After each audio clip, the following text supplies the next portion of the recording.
It's so crazy to me. I get like just as many, probably not more, but just as many follows offline as I do get online. Let's see. Can I? It just takes some people a little bit longer to walk to you. You know what I think it is? I think it's I'm trying What's to be up? sneaky. Wait, can I not? Oh my That too. god. That's right, I can't click anything with the Steam overlay.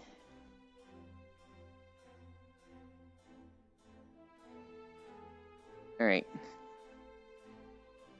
Where even am I in here?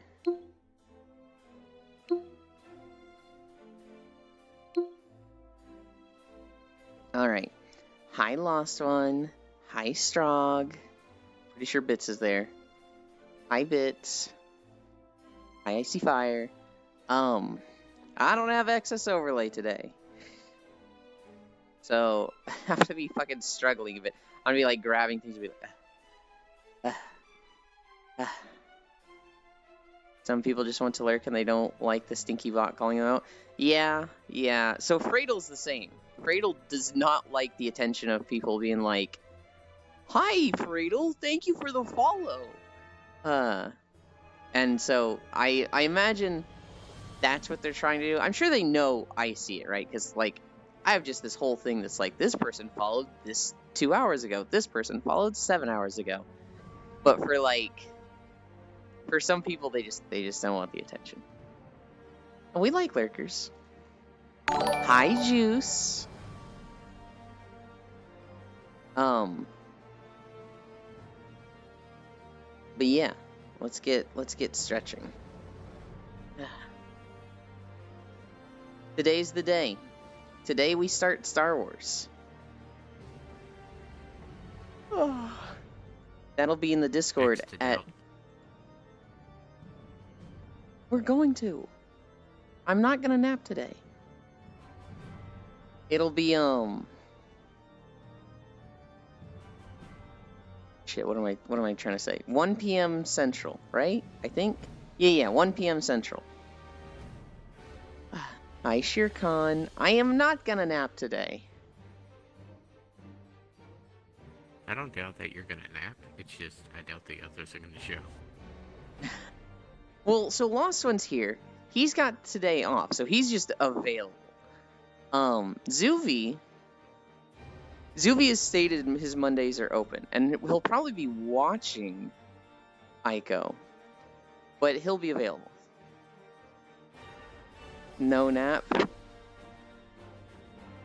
We're still going up to like 1 p.m. my time. And so I'm not going to fall asleep. I'm still going to be like hanging out on stream for the just chatting section. The stream might not go a full 4 hours. That's just the cutoff point. You're welcome to join and nap with others. You are welcome to join the Discord and listen in while we play Star Wars. I myself am just not going to fall asleep in VR. Which means I'm probably going to fall asleep crazy early today.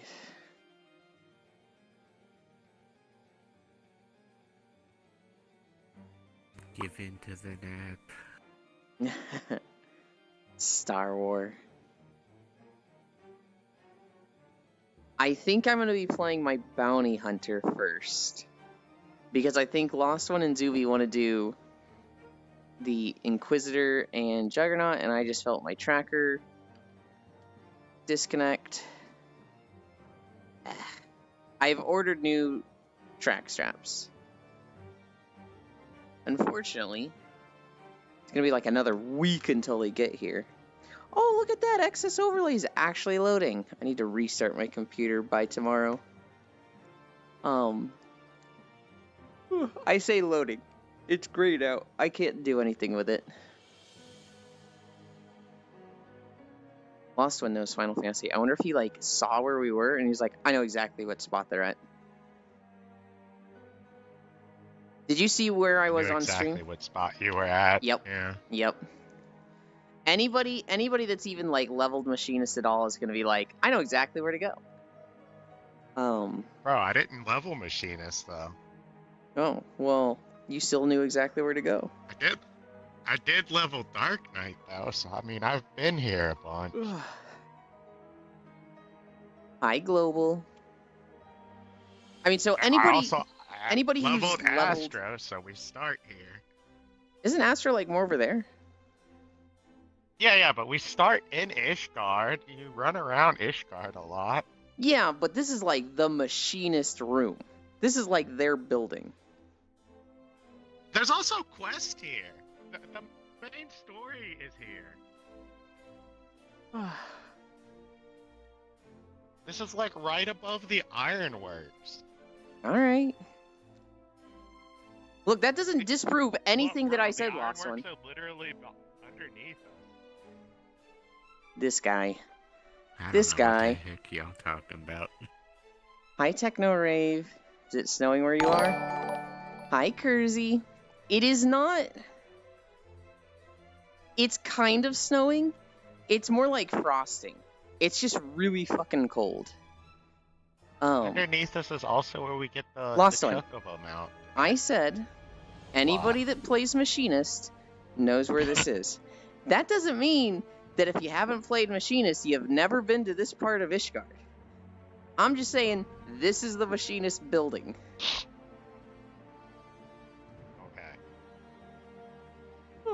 Okay. Bendy stretches. Oh, I fucking hate not having excess overlay. Oh, I thought you said it was loaded. It is loading. It'll be grayed out for the next 2 hours and won't be in a usable state the entire day. That sucks. Yep. How does it take Today's 2 stuff. hours to boot up? It's just in a bug state, and I need to restart my computer to fix it. Normally, I can task manager it and just relaunch from Steam, but that wasn't fixing it today. So, a hard computer reboot is necessary. Is that why the incline isn't at the bottom? What the fuck happened to my incline? Also, my I don't know, I chat shot noticed just that when you disconnected launched again. stream, it wasn't there. Dude, today is fucking Was the scuffed. Velcro full dead? The Velcro on both my feet is just like, yeah. No, it is there. You scared me. Oh, it's so close to the color of the ground. You It's- can't see it. It's just so similar. Yeah, is it this side? Yeah, it's this side. So if I were to... I don't think I can even, like, get over there. I can't even get my foot low enough. There's, like, a ton of shit over there. We were cami stretch. Wait, what? Why is that? Oh my god. I hate the Steam overlay. I totally hate it. I don't know, why don't you get the same overlay that Core has? She has XS overlay. Oh, it always just works for her. Mm-hmm. I've always had problems with XS overlay.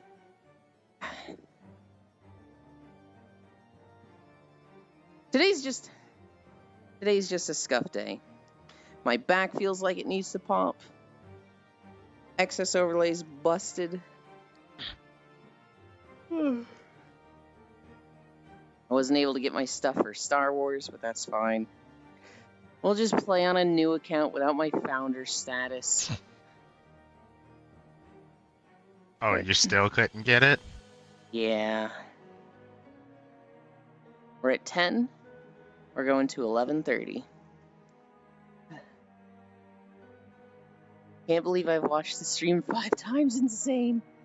A whole 5 times.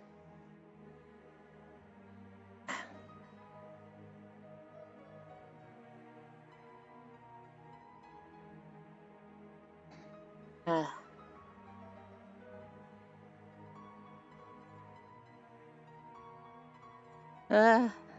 30 seconds down.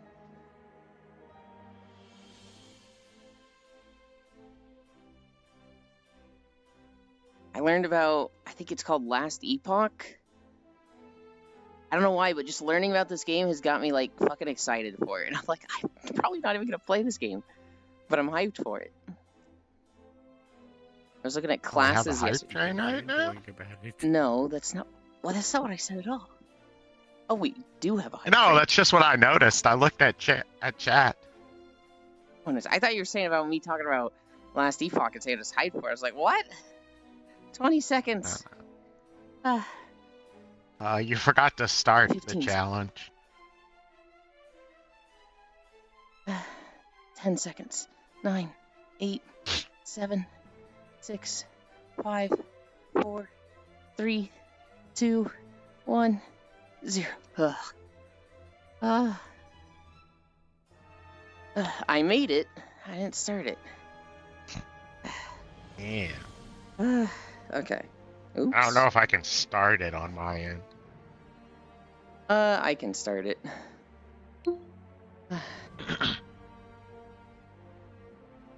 I can do that real quick.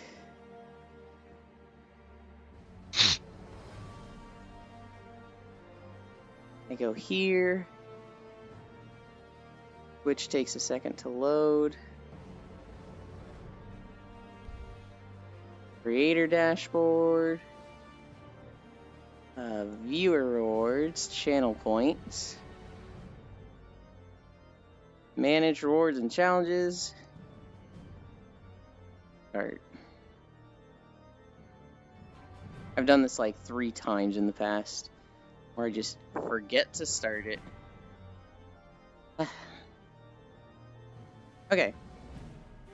That should have started. You should all see Beach Day now. It did indeed work. We're going to move this here. This here. Come on, Ewan, fight the ground back. It's less so the ground, and more so like my abs and back that hurt when I'm doing that. Feels like I'm falling apart. Mostly fighting gravity. Alright. Into flying. Auto level.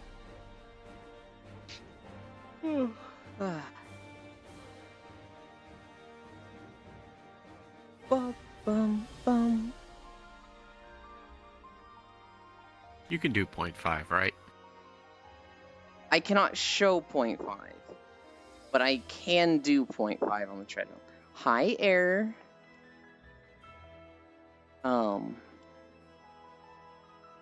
These are not in a spot I want them. Yeah, they kind of are.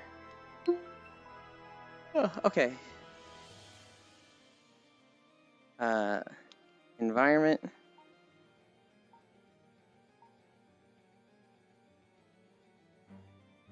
Music. I had that kind of low.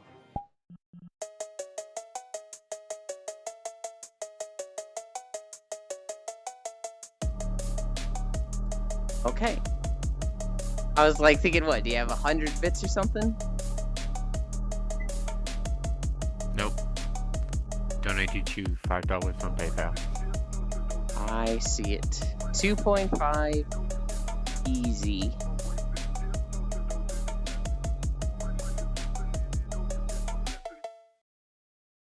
I tried to fix my Steam alerts, and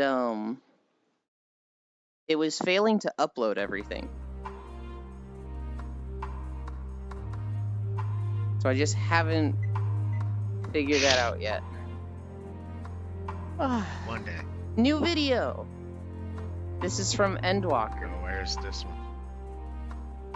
Oh, this is, we're wearing Golemon. Can you guys see my This mouse? is called.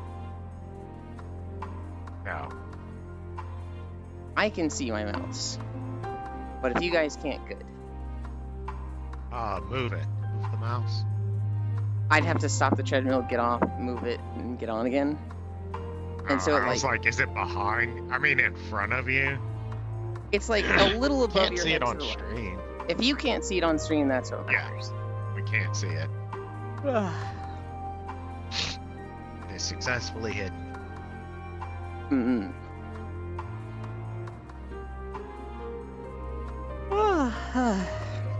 But yeah, this is Garlemald. This was my favorite story zone for Endwalkers. Because holy, a lot shit goes did down happen here. A lot of shit goes down here.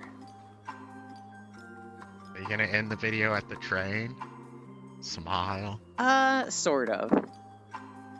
I don't like to do like 30-second sections. I've done a few in Guild Wars where I'm like, I don't like this. And so I ended at the NPC that takes you to the train. See. It ended up being a fairly short video. The actual places you go to in this zone, they're just very dense. But when it comes to like the actual like length of the zone, it's really not that big.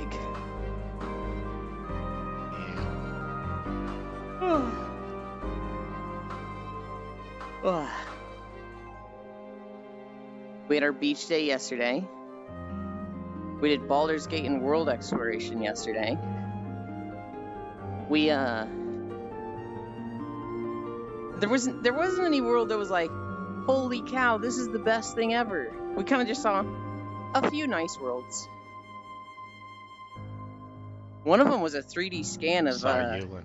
an abandoned Japanese market. That one was kind of weird. Yeah. I saw you being really excited about the Monster Hunter Tri world. That one was difficult. I was like taking them through it and they were like, whoa, let's pick up everything. And I was like, guys, we're not going to be here that long.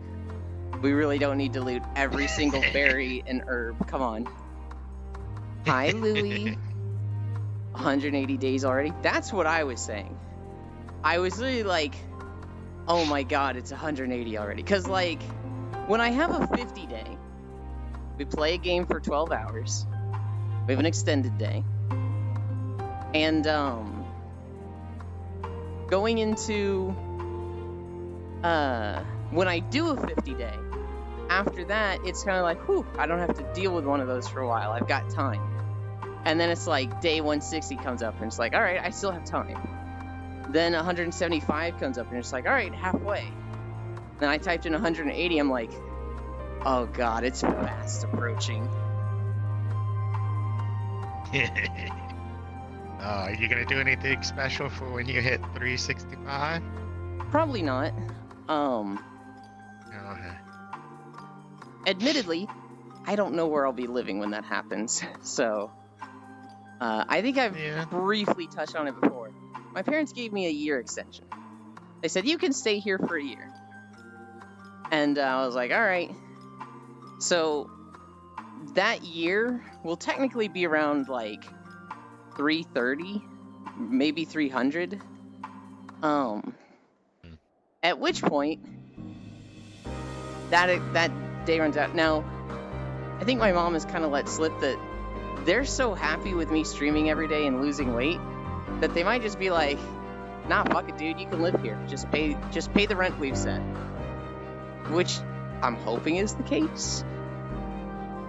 But they could also just be like, nah, you had your year. Off you go. See. Realistically, I need to talk to them about it in the next few months to be like, hey, where am I gonna be? It'd be really bad if I like waited till the day of. But that's, I I don't know. That's not a fun thing to think about, so I just procrastinate and put it off. Yeah.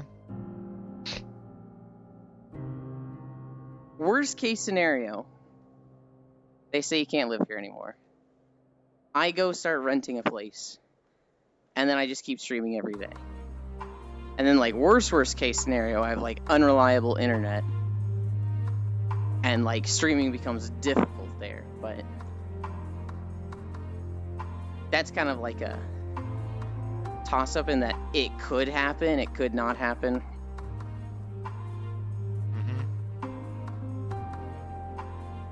We will see. We will see. For now, we fucking walk.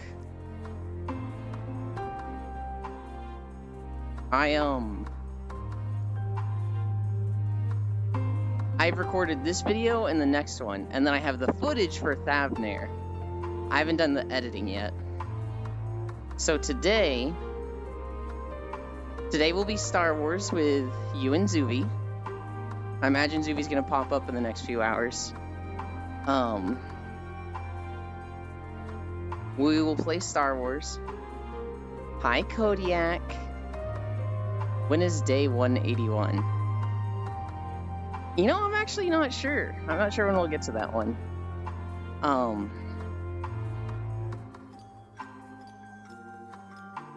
After we play Star Wars, and I imagine Star Wars is gonna stop when Zuby gets tired. I don't think we're gonna do that exact time block. That's kind of just like, we'll be going until Zuby gets sleepy, because it'll be like 2 a.m. for him, and he'll be like, I'm fucking exhausted. I was about to say, 8 hours sound a bit extreme for you. Yeah. To be staying up that long on the other side of the planet. Yeah, no, that's just what we've marked off. If he has a day where he's like, I don't have anything tomorrow, I'm very, like, high energy right now, let's go. We'll just keep fucking going, right? So long as all three of us are like, yeah, we're good to go. After that, we'll see how tired I am. I might be like, I didn't get my nap, so I'm fucking dying.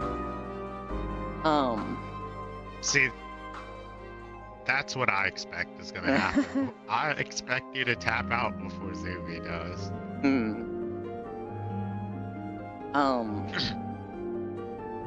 Hi, Bits. Once, yeah, you were late, Bits. Technically, he was a little early, but... He was here at the beginning? He wasn't here at the beginning, but from like 8:20 and before, him and Strog were sitting there going, XDD, Yeah. Bits runs my offline chat.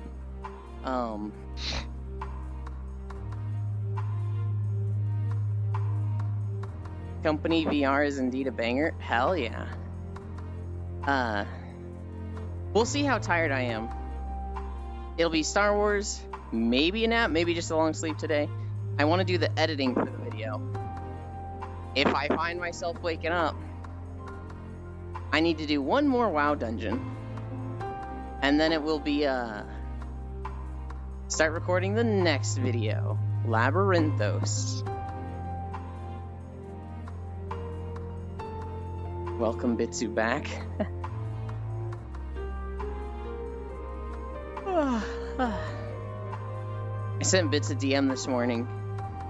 I was doing my PSO dailies, and I saw 2 people that were like matching pink and blue fairies, and they're just like holding hands, standing together in town. It's just like, man, fucking goals.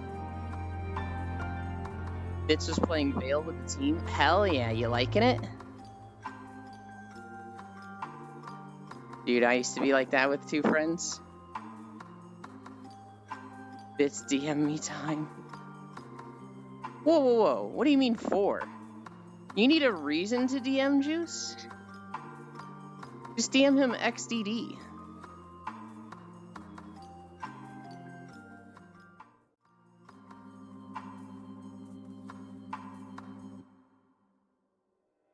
God, fucking everything about the story for this so lost on me. Each moment of it was just like, holy shit to me. It was. I wasn't expecting the train scene to happen until the train scene started happening. I was like, oh, we're doing this. The train scene was This is wild gonna to me. happen. I expected to save the two girls. I expected to find them and like have a moment of like, come with us, and like, no, we'll never go with you. And it's like, you are literally freezing to death.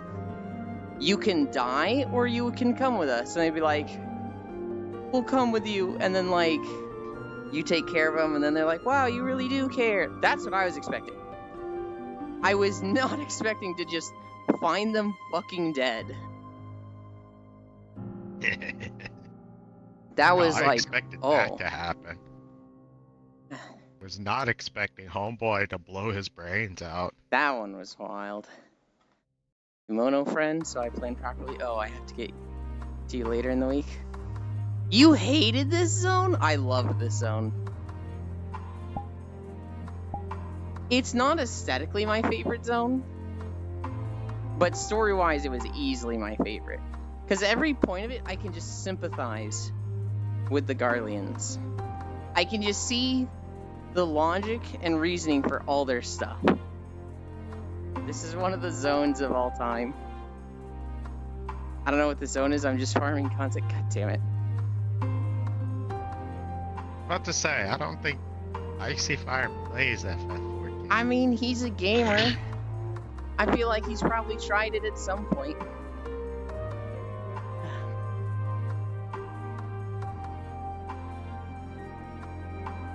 I think I fixed my heating for my house. It was heating the house up to 65, but because it was centralized air, it was fucking roasting the downstairs. And I turned it down to 60, and now it's a fucking ice box upstairs. But down here where I am, 99% of the time, it's like maybe a little warm, but otherwise golden. I hate this zone. What game is this? It's FF14, you donk. I made it to Stormblood before I didn't know how to continue. Yeah. Oh, this zone was interesting to play through. This zone was the city When you get and like capital of the main bad guys you've been dealing with since A Realm Reborn. Like, you've always been told the Garleans are like the super nation. They could whoop the asses of anybody they came in contact with. They could like... The idea of going to attack them is just impossible. Because they're so strong, they're just constantly in your shit trying to take over. And so, you hear about them for every expansion, they're a problem. In this expansion, it's like, let's take the fight to them. And you get here, and their capital is literally just this. It's just destroyed and gone. And you're like, oh, this is not what I was expecting. You get here and you're just trying to find information. You're trying to find out what happened. And you go to that house we went to in the first section, and you find 4 people. And they're very distrusting of you. They're very like, you're not Garleans, you're savages from Eorzea. You're just here to like kill us and lie to us, and you just want us to trust you so you can take advantage of us. And you're just like, what are you talking about? We are literally here to help. If we wanted you to die, we would just leave you alone. Like, clearly you're gonna freeze and starve to death. If we wanted you to die, we would just not help you.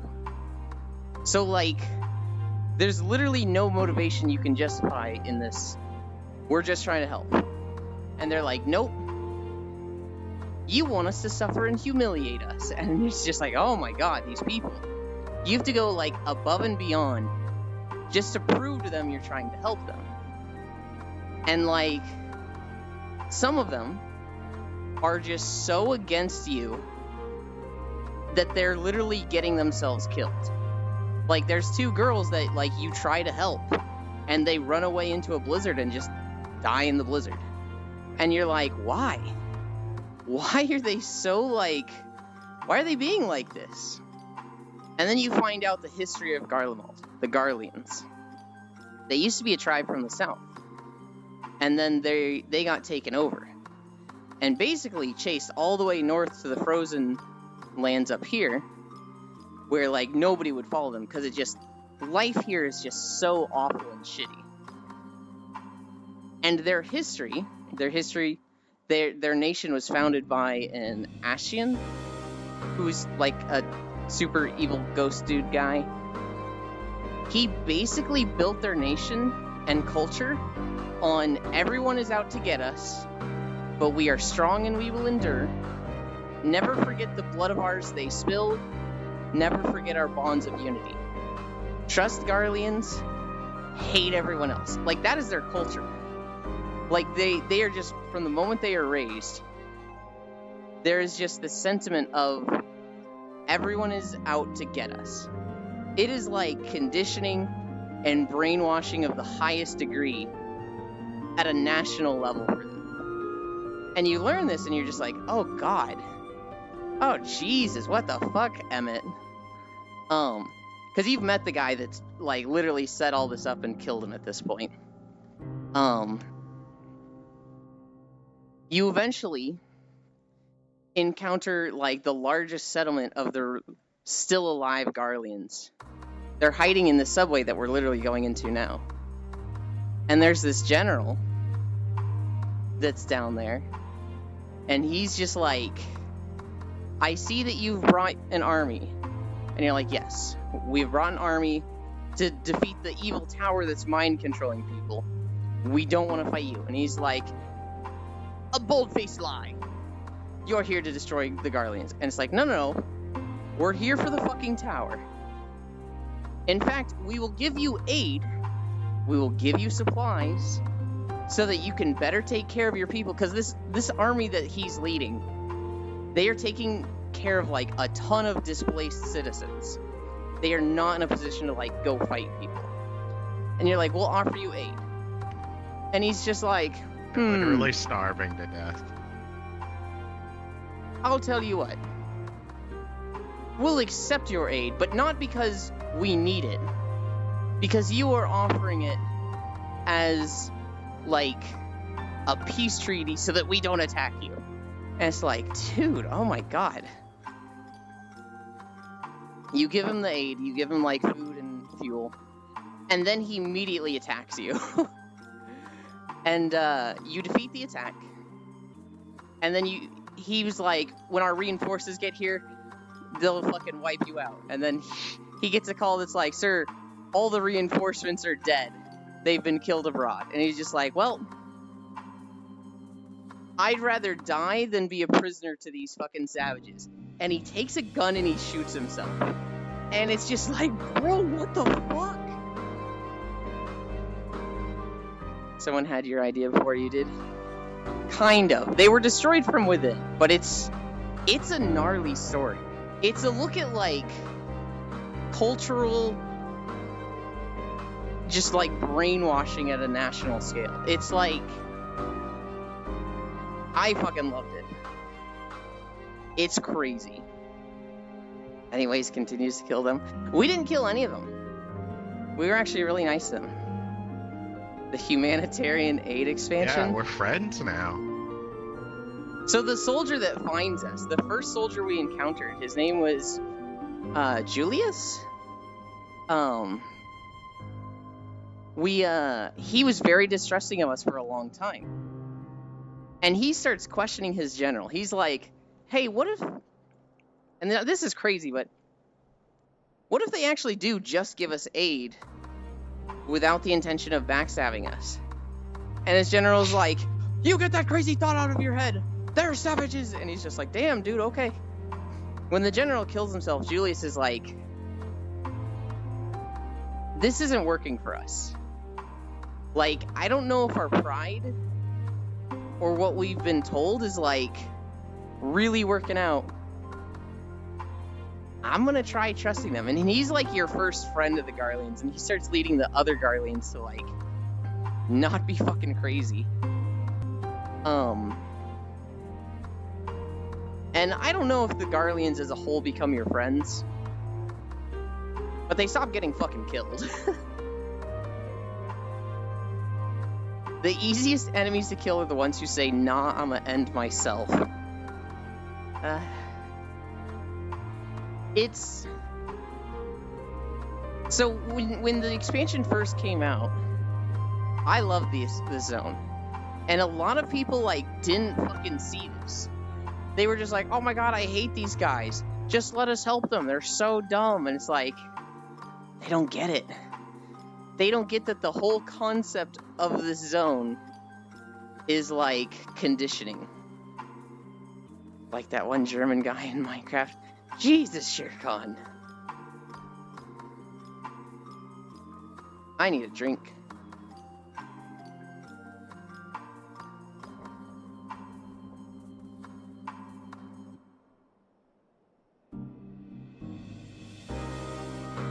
This is the zone where we get body snatched.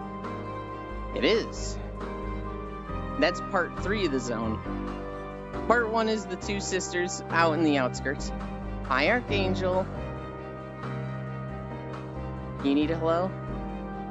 If I missed your hello, Dingo, I'm sorry. Hi, Dingo Bingo. I thought I did it. You can get 2. You can get 1 if I missed it, you can get 2 if I didn't.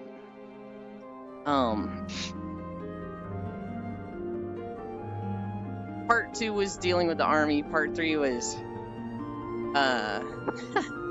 Freaky Friday.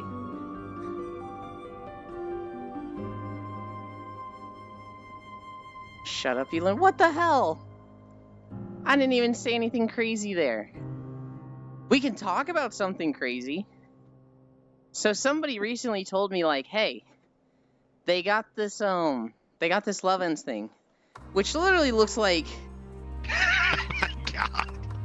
I don't even know how to describe it. Is this the story you were trying to tell on Core Street? Yes. So it's like a bracelet, but it's not like a string bracelet. It's like a band bracelet. But Loven's makes ones that's like one of that for your dick. It's like an inch long, and it just wraps around your dick. And it's like that. But they were like, yeah, but it doesn't work that well. So I just used my edge, which, you know, it's got a clamping function because it's adjustable. The edge is 2 prongs, and you can basically do that with them. So what they do is they put it on their dick and clamp down. And they were like, do that. I know it's made for butt stuff, but just clamp it onto your dick and then have fun with it. And I was like, that seems weird. Okay. If I'll try fucking... If I'll try thigh highs in the bathtub, of course I'll try this. Why are we talking about your dick again? Because it's my stream, Shere Khan, and we can talk about my dick whenever I want to. And so I tried it. I don't know if I like it. On one hand, it feels great. On the other, it kind of feels like I'm, like, constricting the flow of stuff coming out, and that feels like, oh, I don't like that. But if you have a Loven's Edge, go ahead and try that. I'm not gonna name the person who told me to do it. Fem dick energy. But this has been helpful Loven's tips with Euland.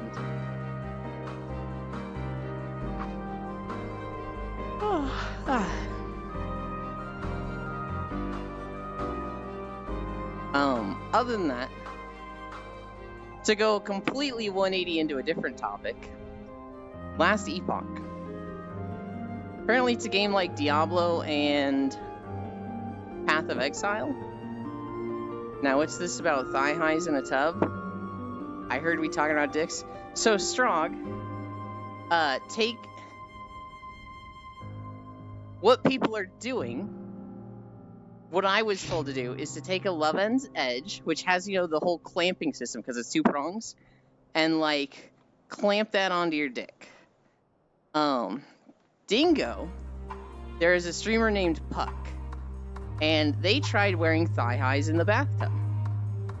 And they were like, this feels really nice, everybody should try it, it's an experience.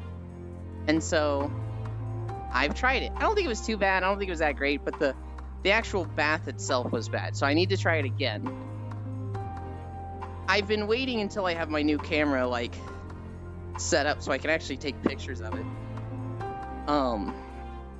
But like apparently clothes in the bathtub is awful, right? Wet clothes is not a good feeling. But thigh highs, because they hug your body, feels different. It feels like a warm embrace. And so, if you have thigh highs, try wearing them in a bathtub. I've been told you're supposed you could just get compression socks and it would just be better. I mean, how are compression socks different than thigh highs? Except thigh highs go up more. They're not. Well, the compression socks are tighter. They're meant to compress the leg and control blood flow. Thigh highs get pretty tight. I think the idea is you mostly want it on like your thighs.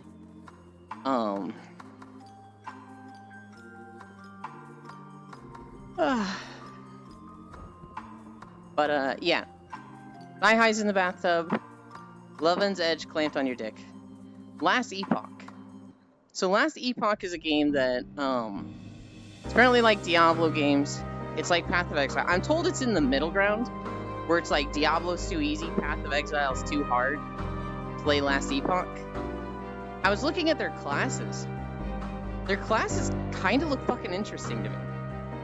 They have 5 classes, and then each of those classes goes into an advanced class. And so, I think the 5 classes are Mage, Sentinel, which is basically Warrior, Primalist, which is basically Druid, Rogue, and Acolyte, which is basically like a cultist. The Mage, they can go to just 3 different flavors of Mage. I don't even remember them.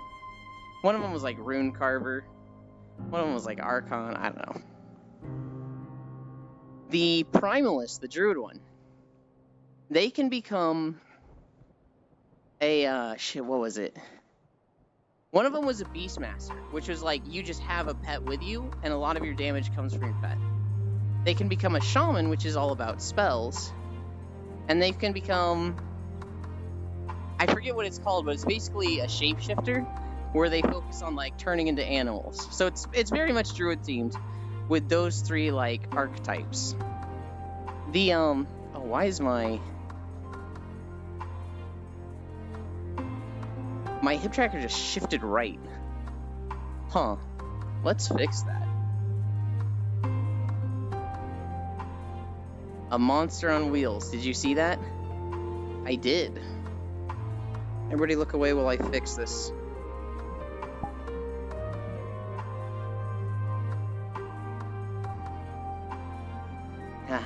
Wait, why do you have an emote that's just a cat doing laundry? I don't know, I thought it was cute.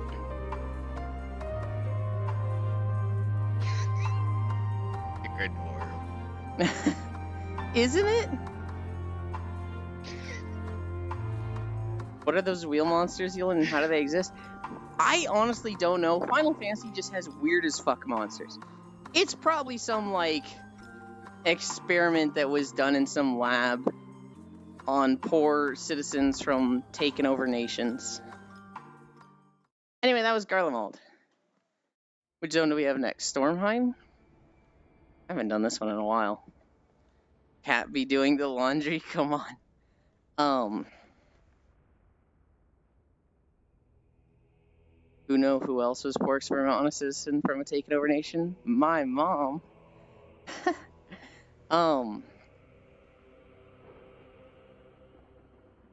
The rogue could go like sharpshooter, falconeer, or assassin. Basically a bow class, a rogue class, or I think it was blade dancer specifically. You had me at falconeer. Or they can be like a mix of the two, with a literal giant falcon pet. Hi, Bacon. This is from WoW. This is from the Legion expansion. It's the Zone Stormheim. Hi, Wrath. Yulin, you make it to... Make me do a 180 every time you walk by. Shit, what was the old joke? Hypixel. It was like the Xbox is 360 is so bad, it makes you do a 360 and walk away. Last time I played WoW was during Burning Crusade. Damn, that was a while ago. I've been playing retail WoW. I wanted to get into Season of Discovery, but it's been I don't know. Going back to classic WoW stuff has been fucking obnoxious to me. I told Proxy if he gets into Season of Discovery, because he's been looking at it and considering playing. I told him if he starts playing it, I will be right there with him. But I've been having more fun on retail WoW. What are the other classes? The Acolyte. Are y'all actually raiding next week? I This would week? assume so. I would not be surprised if they're like, are we done raiding? Only 6 people want to show up. I've been trying to play SOD, but bleh. It's... I don't know. If I was playing with a more established group, I'd be more into it. I joined LoFam. I don't see LoFam enough, so I was like, this will be a good reason to play with him. And it was in Leaflet's group, and then Leaflet ended up not playing. And like... I just had shit going on at the same time. It was right when the new WoW, the retail WoW patch came out. And I was doing really bad DPS, so I had to, like, get that sorted out. Think I'm the only person in my friend group that touches Classic? I'm not social enough to play MMORPGs. I just play them like single-player Don't games. have to be. So Final Fantasy's great for you. World of Warcraft is going to be great in the next expansion because they're adding delves, which is like a better progression system for solo.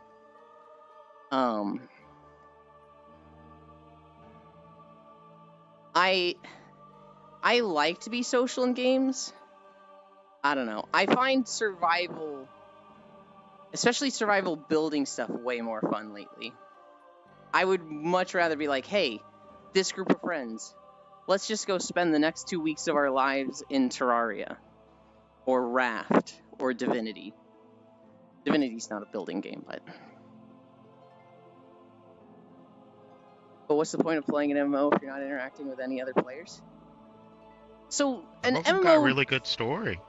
an MMO is designed to be played with other players, but so long as you're having fun with it, that's all that matters. It's like, what's a good example? Final Fantasy is designed to be an RPG and an MMO second. But if all you want to do on Final Fantasy is get cute outfits and take cute pictures of your Mikote character, fucking hell yeah. Cringe Mikoto characters. I want to make fun of you for being like a dime a dozen aura, but you're like the most unique aura. I don't know. I mean, I based my theme off of a thing, so that's why it's unique. My character, my OC's backstory. Her mother was a science experiment. Like how Iceheart could change into Shiva. And my character's mother could change into Ifrit. So it was passed on to her. So my character is technically what you call it? What they call them? An Eidolon? Archon or whatever. Oh, an Archon? Yeah. So it makes sense with the canon. It's why my character's so powerful as the Warrior of Light. It's because everyone worships me, which makes me stronger. I see. But her design and her color palette is all based off of Ifrit. Anytime I make OC lore, I very much avoid like Chosen One stuff. even if I'm playing a game where, like, I mean, it was part of the storyline. I mean, she's the chosen one. yes, but even And if it it makes is, sense why she can't die, because you can't actually kill an Archon as long as someone believes in them. mm-hmm. Even if it's like you're the chosen one within this game, I don't like chosen one lore for myself. So like when I play Pokemon, I hate. Oh, hi Count Yorga, Minesweeper raid. Hello, cute raiders. Okay, I want to be lazy and just say hi Dan. Danska Cream? Danska Cream? I'm so sorry. You correct me on how to say it. Minesweeper. Hell yeah.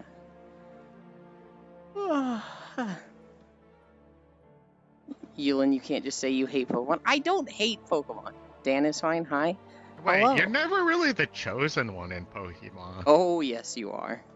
You're like a special trainer selected by the professor that the legendaries all like resonate with and choose instead of beating up. No, my headcanon is he does that for every single person. No, he does not.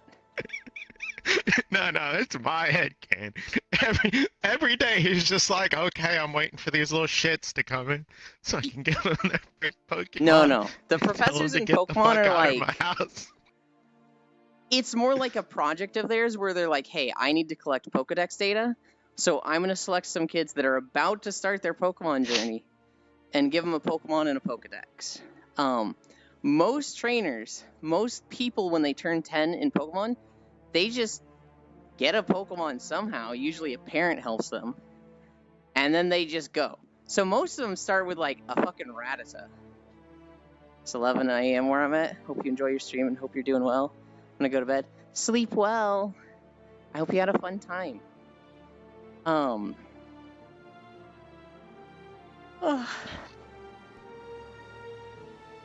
Yes, most of them, like, that's why you see, like, Trainer Joey, and he's, like, got a level 2 Rattata. Because he wasn't special and chosen. Joey. Youngster Joey. What did I say? Yeah. Trainer. He is a trainer. That's I'm not good. wrong. We're going. Yeah, but youngsters are like the kids. Yes. Youngster Okay, so in Joey with Pokemon lore, this is a game theory. that just kicks your ass at the beginning. You shut your mouth, Juice. Game theories are dead. He's gone. MatPat is no longer alive, and I won't have you disrespecting his memory like that.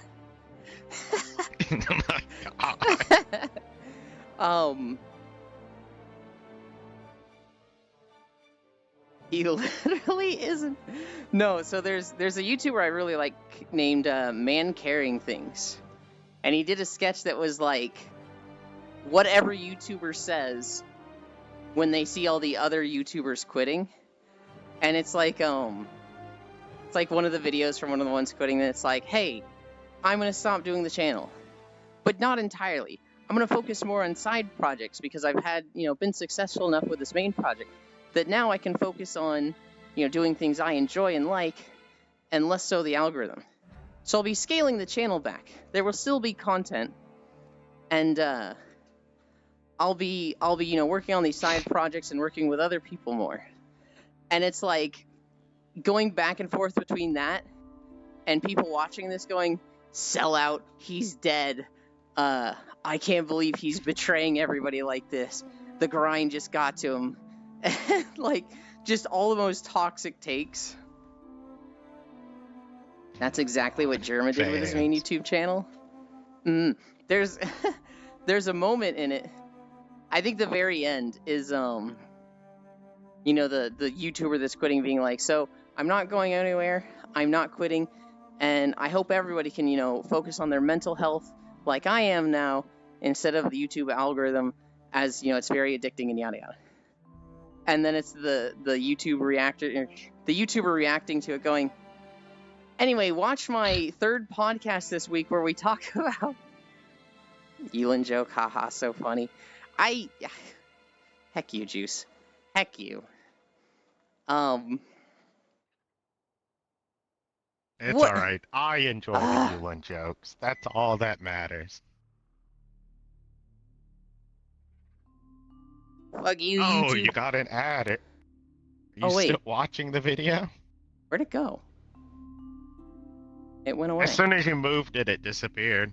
Well, that I've works out. never had that happen. I typically don't. But every now and then it's like, hey, are you watching?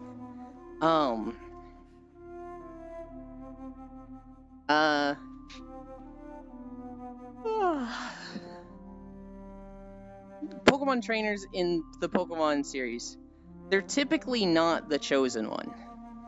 They're like just some kid that got a Pokemon and they just struggle along. My understanding of it is that most of them, like, they go out and battle wild Pokemon, and because their Pokemon itself is also wild, it's like really difficult for them to even get out of the starter zone. And the ones that are like, you know, past badges, they're the ones that have been doing it for like months. Whereas you're just given a rare strong Pokemon right from the get-go and just speed through it all. Bro, starter Pokemon suck though. The starter Pokemon? No, they're usually strong. What are you talking about? I don't know. You're gonna tell me a Pidgey is better to start with than a Charmander? Yo, Pidgeotto's really good though. That's not a starter Wait, Pokemon. it's Pidgeot. I'm talking Pidgey versus Charmander. That is the comparison you got. Oh yeah. Charmander's a lot better than Pidgey. Pidgey sucks at the beginning. Yeah. Any starter Pokemon, baby form, Charmander, Squirtle, Bulbasaur, any of the starters from the next 8 generations, they're going to be better than anything you can get at level 2 to 5. You don't see any random trainer walking around with legendary. True. They are chosen one. They are not the chosen one. Y'all keep talking about chosen one. Got me thinking about the Kung Pao Enter the Fist. I love that movie, Strog. That's one of the few movies I've seen. As a very, very good one. So it's a movie where they took like 2 or 3 old kung fu movies, and they just like stitched it different. They put the footage from it. They green screened a lot of stuff out.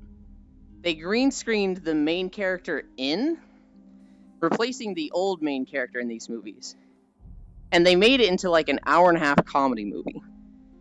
And so like, you've got all this like old footage from like a 1970s, 1980s kung fu movie, and then you've got this guy who's like 2003 just contrasting them, and it's so ridiculous.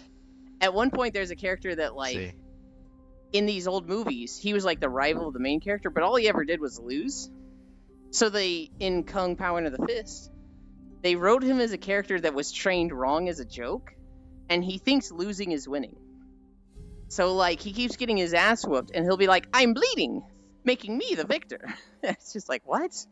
What are you talking about? Now try my ass to your, or now try my face to your foot style, and stuff like that. It's just like, so ridiculous. I see. Movie goated for real. Avatar is the only thing that does the chosen one thing well, in my opinion.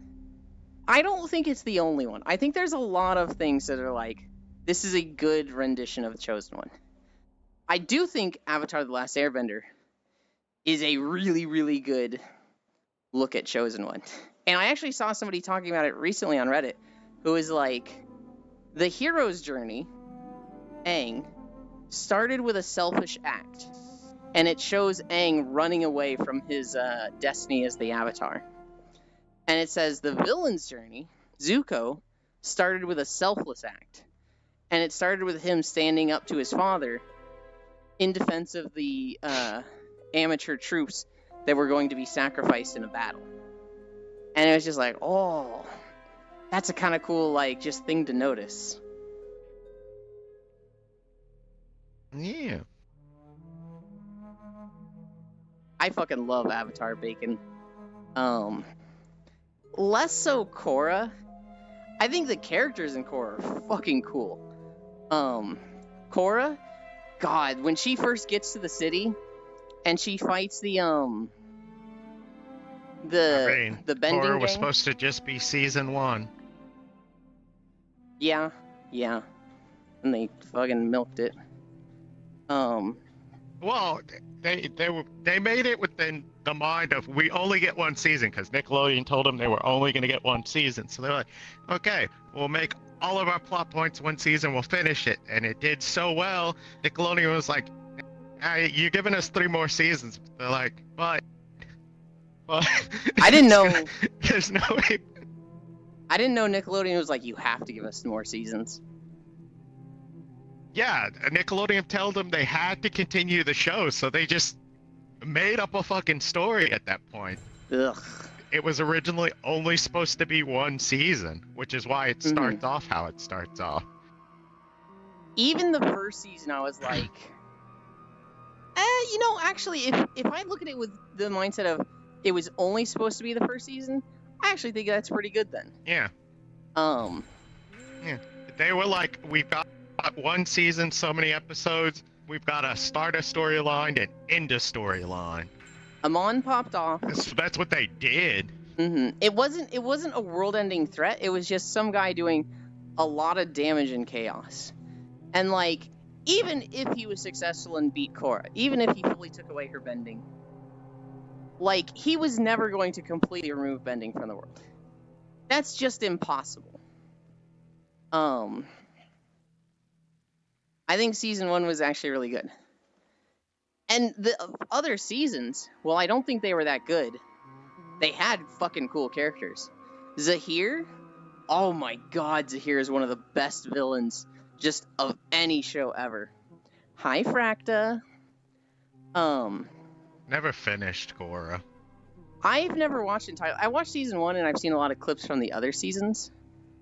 It just looks so hard to get into because it was like, with Aang, he's like, I'll show you why it was the greatest avatar of all time. And then he was immediately supposedly replaced by the next avatar? What? I think Zahir was cool. I think fighting the God of Chaos was fucking stupid and, like, way out of proportions and scale than it ever deserved to be. And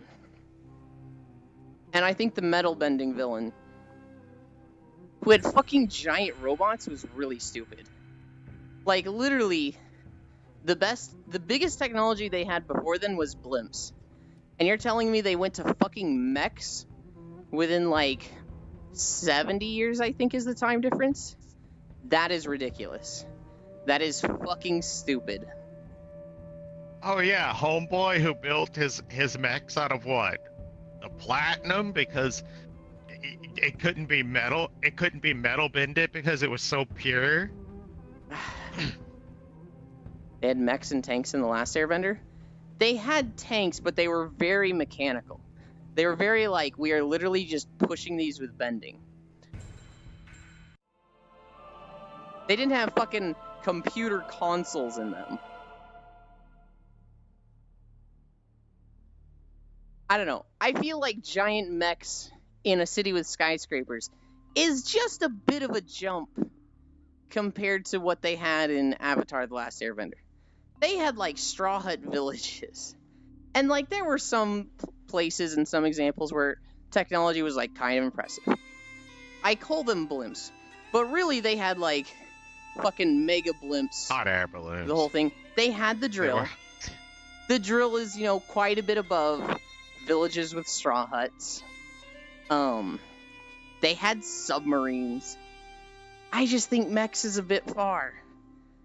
I think a lot of those things in Avatar: The Last Airbender is a bit far, but I think mechs, skyscraper-sized mechs that are like almost straight out of Pacific Rim, I think that's just too much. I think that's ridiculous. They had a fucking energy laser. Are you kidding me? Okay, Yulin hates technology. I do. I do hate technology in fantasy settings. I think it's fucking stupid. You know the weirdest thing for me about Korra? What? The fact that in the first season, like, thunderbending was like, well, lightning bending was like supposed to be like super hard and like massively rare for firebenders to do. Mm-hmm. And in Korra, they just have a factory of them where people are just lightning bending for electricity for the city. That's like what they do as a job. I'm a little more okay with that because it's not like, hey, do you have this rare form of bending? It's more like, hey, you can, go through our training program and we will teach you how to lightning bend. Because, like, what I imagine is more of like a capitalism thing where it's like they're going to invest in training firebenders how to lightning bend so that they can then, earn electricity from having those lightning benders. Lightning bending typically wasn't taught because it just wasn't. The firebenders in season 1, in season 1, 2, 3 of Aang Avatar, they weren't really relying on lightning bending as a strength. They were relying on their superior technology and numbers and prosperity as a nation. They weren't like in need of food. They were oversupplied compared to the rest of the world. So there wasn't much reason for them to be like teaching lightning bending to their soldiers. They just need to know how to throw a fireball. Same thing with metal bending. Well, that's because metal bending didn't exist until Stop invented it. Yes. That one's a little different, but like same thing. There probably would have been more people to discover it, but a lot of them were just trying to survive. Once they're in a society where like their basic needs are taken care of, then there's people that are just like, can I do weird shit with bending? And people would have discovered metal bending. More people would have. Learning lightning bending was also really dangerous. Yeah. It's not far off the mech, but because technology is not shown to be carried in season 1 at all. Yeah. I mean, so a lot of what we see in Avatar: The Last Airbender with Aang, we start in the poverty-stricken nations. We start with the Water Tribe stuff, who literally, the Southern Water Tribe is like on the brink of extinction. The Northern Water Tribe, they're just hiding in a climate so difficult for the firebenders to get to that they cannot progress their technology. They're relying on ice. They just live in Antarctica. Yes. And so, like, building technology, especially any heat-based technology, that's just difficult for them, right? They're not in a nation set up to push technology. The Earth Kingdom, same thing as the Southern Water Tribe. They are just fucking struggling. It is just, they're not in a position to ever like push technology because every day is like, I have to do this or I don't survive. And so it's not until they're free of that. What do you mean? There is no war in Ba Sing Se. I'm mostly talking outside of the walls. Once they're in Ba Sing Se, in the walls, some of them are able to push technology, but like, I know, it's still... just like my favorite part of that arc. There is no war in Ba Sing Se. Anytime we see a character that has like, Propaganda. is like really pushing some propaganda in a game, or they've got that really fake like employee smile, I'll be like, damn, they just got back from Lake Lao, guy. One thing I want to complain about Korra is that they just deleted the Mystery of the Spirit World. My biggest complaint with Korra, it's the same thing they did in Naruto. All they wanted to do was do callbacks to the old characters from the Aang series. And so, like, goddamn, I love Iroh. Iroh is fucking incredible. I don't want to see him every fucking season every time they go to the Spirit World. Just let the character die. Just let him go. I don't need to see him every fucking 10 episodes. But, like, they just do that so much. It's like, when Aang first goes to the Spirit World, He didn't see anybody. He sees Roku because it's a past avatar. But he's not, like, meeting his old pseudo-father, the monk guy, Gyatso. I don't think he meets him in the spirit world at all. But, like, Korra... No, I'm pretty sure he only ever talks to Roku. Yeah, I'm pretty sure, like, when Korra goes back, she just... She meets, like, 5 characters from Aang's journey. It's just like, ugh, I hate this. I need a drink. Also, Toph was still alive, so she met Toph in the flesh.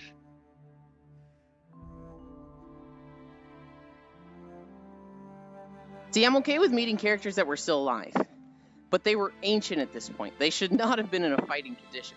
So, like, what they did with Katara, I like that. Katara's just, like, this fucking ancient, decrepit healer who's just like, yeah, I don't fight anymore. But Zuko and Toph? I don't like just how ready for a fight they were. And, like, Toph is portrayed as this character that's, like, unbeatable. Like, if she wanted to solve all the problems, she fucking could have, because she's just that good. But it's like, it's time for the new generation. But it's like, I don't know. I don't like it. Old people have always been insanely strong in Avatar.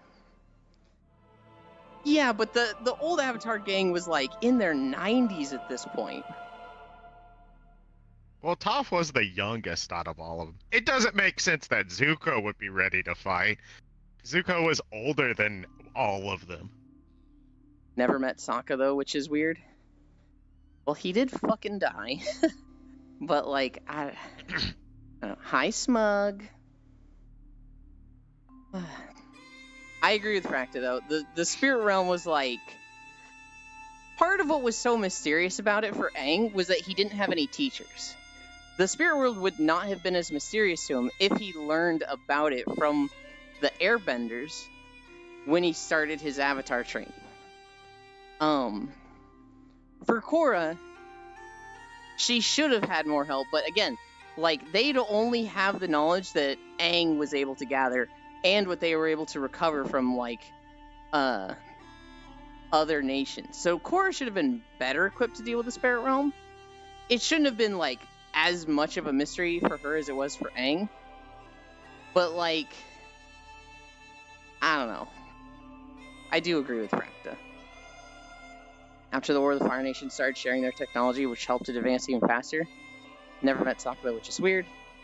He also asked avatars beyond Roku and Kyoshi. Was like, kill him. Sokka was dead, sadly. Old people have always been insanely strong in Avatar? Yes. I feel like Korra still doesn't ruin The Last Airbender at all. It's dumb fun that just extra for the fans. Oh, I 100% agree, Bacon. I don't think anything additional ruins stuff before it. Unless it, like, just full-on retcon stuff. At which point it still doesn't. I hate it. Like, I hate it when people are like, this ruins the series. And it's like, just pretend that latest one doesn't exist. Because you liked the original so much. I love seasons 1 through 3 of Avatar: The Last Airbender. It killed my childhood. Oh, I hate that so much, Bacon. I think season 1 of Korra was pretty good. And then the 3 seasons after that, I think were just messy and not that great. But, like, Avatar: The Last Airbender... I mean, they weren't supposed to exist. Fucking peak and magnificent. Season 1 of Korra, pretty good. Pretty good. Actually, it does make sense older people would be stronger. They'd have years to perfect their bending. Agreed, Archangel, but, like, they're frail. They literally just... One, they don't have, like, the physical strength to bend as much. Because, like, earthbending is a very physical thing. If you can't fucking flex your muscles, you can't move as much earth. But, like, at the same time, they just can't take a hit. You know, if you... A 90-year-old should get hit by an earthbending rock and should fucking be shattered. They should have wet paper bag bones and just be obliterated. And they just... weren't. Even the worst seasons of Korra still have something fun, like all the entertaining characters. I do agree. I do agree. It's just that in the Airbender there was a mystery with the whole bending and spirits, general magic stuff. I mean, even the Avatar was a spiritful figurehead. There wasn't a huge explanation around it. There even wasn't an ancient race, a giant lion turtle that said there was those bended spirit before nature. In Korra, they just kind of retconned the whole story about bending story. Kind of. I don't know. I'm being too harsh on Korra for not having watched the 3 final seasons. I do the same thing with Endwalker's story. Where, like, in Endwalker, they did the, like... They literally fought this cosmic being threatening the universe. What do you do that can compare after that? Euland, you're a biscuit? No, you! I feel like I just said something stupid. In Endwalker, you fight this cosmic being threatening the entire universe. And after that, it's like, let's go deal with the stuff in our backyard. And it's like, how does that even compare? How does that even slightly compare to the Endsinger? It can't. And so the whole scope of all of the post-content in Endwalker just feels so lacking. I feel like the people who don't like Korra can just ignore it and appreciate the original series. Yes. Yes, they can. I'm not too fond of the Korra series. I love the characters. But, like, it will never diminish the original series for me. The original series with Aang, I think it might have been perfect.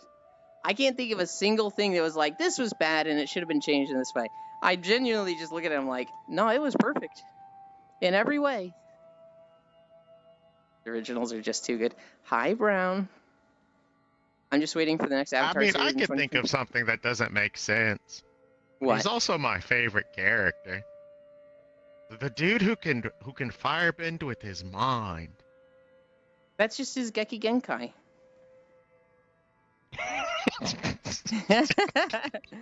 Okay, weeb. I really hope if they make another Avatar series, which it sounds like one's coming in 2025, I really, really hope it's like 1,000 years away from the event of Aang and Korra. I want it to be like so disconnected, it's just a completely different story, completely different characters. Damn, dude did the wrong anime. I do really like how Korra and Asami started as fighting over the same guy and end up falling in love. That is also, that is a huge W. When they hold hands and it's like, that's as far as they can go with Nickelodeon, but if you know, you know. And, like, all the memes about Mako fucking losing. He's like, I had the 2 hottest girls ever. And I turned both of them gay. That's so funny. I also really like the idea. I don't know if this happened canonically or not, but I really hope... Who is Mako's little brother? I'm forgetting his name. I want to say it started with a B. The Earthbender and the Bolin. I really hope he got together with Korra's cousin, the ice girl that was fucking psychotic. I really hope they eventually just like get together naturally. I really like those twins. I just liked Airbender because it kind of the Fire Nation are the bad guys, but that's virtually only the government. Most of the people in the Fire Nation are not bad guys. Yeah, so like a lot of the Fire Nation, it was just the same conditioning that I was talking about with Final Fantasy. It was just like they have grown up being told stories that they are sharing their prosperity with the rest of the world. Everybody that lives in the Fire Nation, they believe that they are like doing a good thing.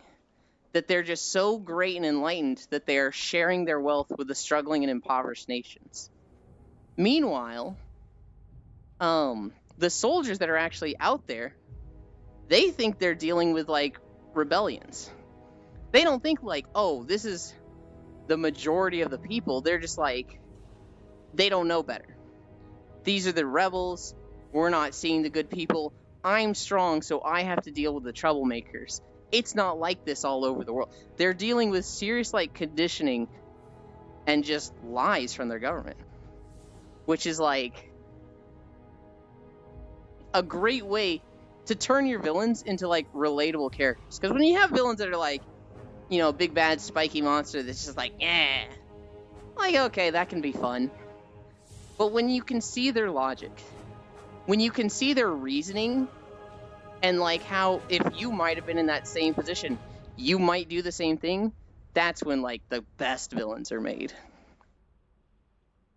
Well, all I know so far is it's an earthbender, and this takes place after Korra or something, I don't know.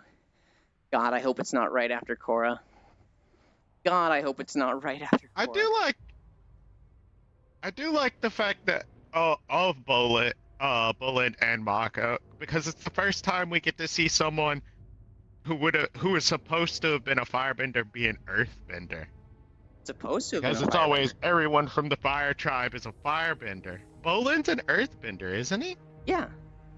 But I thought their parents were a firebender and an earthbender. Were they? I'm pretty sure. Oh. I hope Might have Bolin missed ends up that. dating the other twin.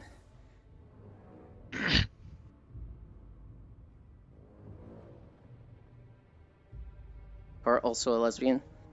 The last frame of the series was Korra and Asami's lips connecting. I thought it was them holding hands. I didn't think there was actually like a them kissing. I don't remember that at all. Hi, Nondary.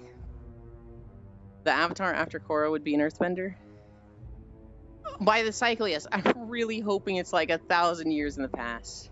How do you fucking top the god of chaos coming back and all the other stuff Korra did? Ugh. Didn't she reunite the world with the spirit realm? Yes. How do you have an avatar after that? Like right after that. I still need to finish watching Korra. The Boulder is conflicted. The Boulder is easily the best character of either series, Aang or Korra series. The Boulder just just sad. The Boulder is conflicted about fighting a young blind girl. Sounds like you're scared, the Pebble. The Boulder is over his conflicted feelings, and he's ready to bury you in a Rockland. Isn't the Boulder just Macho Man Randy Savage? Yes. It's incredible. May I point out something in that perspective? I totally understand why the Red Lotus wanted to get rid of the Avatar. Not that I agree, but the villain actually made a good counterpoint against the Avatar. Oh, yeah.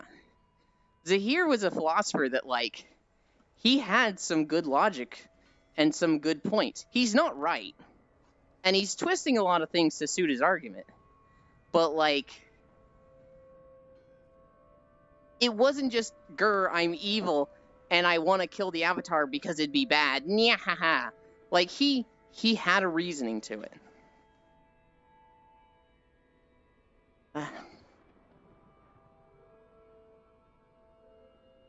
He's also just fucking cool. He made... Because, like, from Avatar The Last Airbender with Aang, it was hard to picture an airbender as a villain. And Zahir was like, no, airbenders can be fucking villainous. Here, watch me choke the queen. That shit was cool. That's a cool thing about many of the villains in Legend of Korra. They're so charismatic that even when they do evil shit, you're like, I kind of see their point. Happy Martin Luther King Jr. Day. I wasted a trip to my bank. Oh, no. I think Europe got the holiday off. Or no, not Europe. UPS unions. I can't fucking grab my overlays. Hi, Snitzer Fritz. Thank you for the follow. What are we at? 2.8?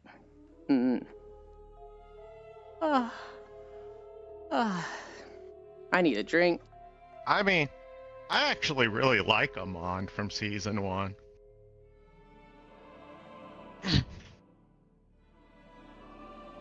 The first bad guy. He rose a very valid point that non-benders are basically barely people.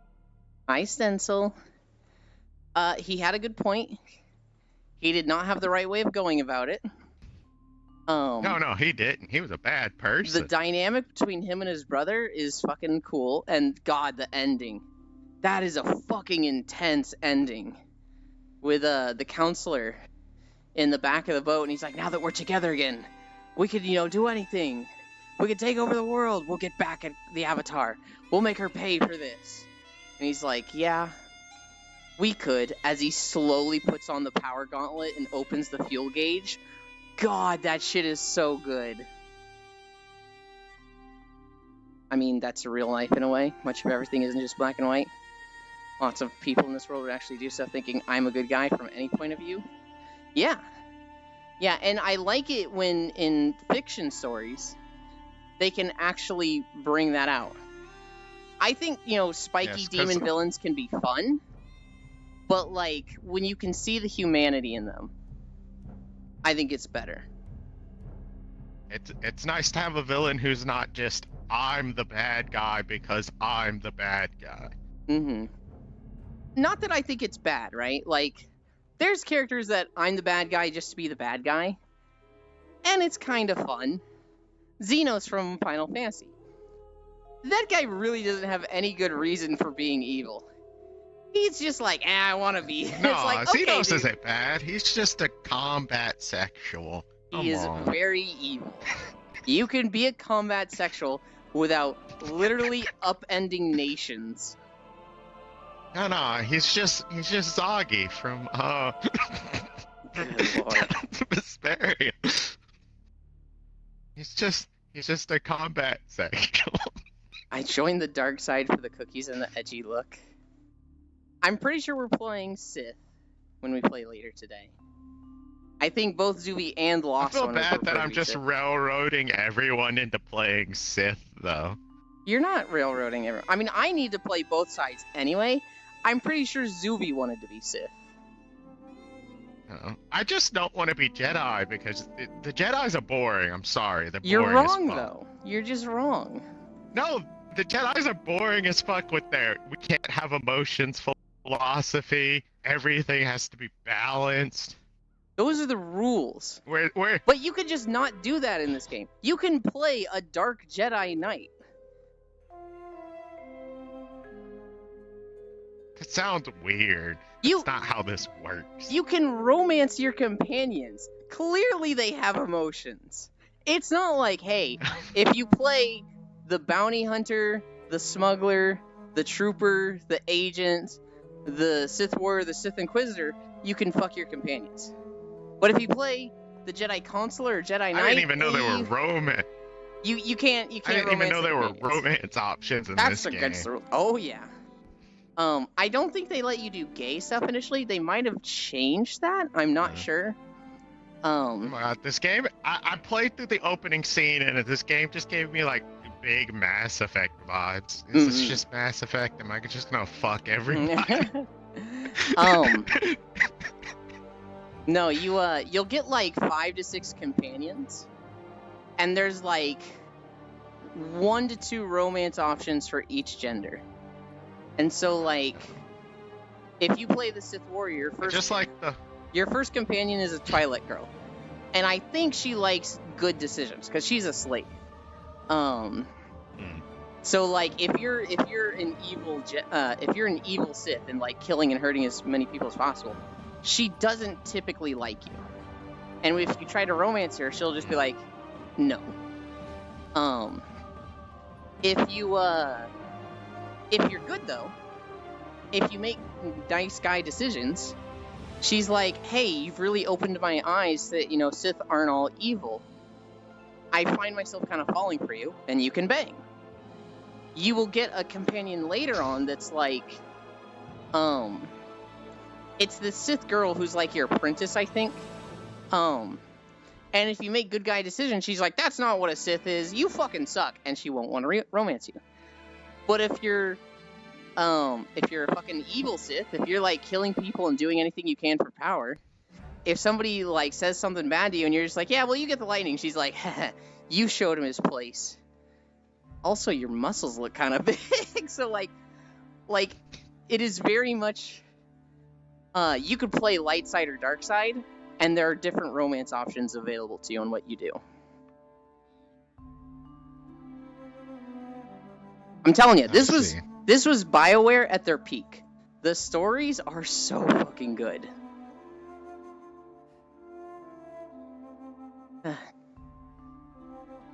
Grey Wardens, we'll bang later, okay?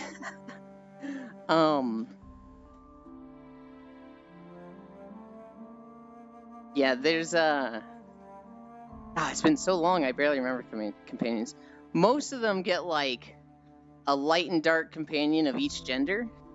And then the rest of the companions are, like, robots or, like, very alien things. The first companion for the Sith Inquisitor... Well, actually, I shouldn't spoil that one. The first companion Yes, I plan on playing that one. The Jedi Consular is like a lizard guy. I don't know if he's romanceable. What? I can't schmooze the lizard guy? I don't think you can schmooze the lizard guy. This is why the Jedis are bad.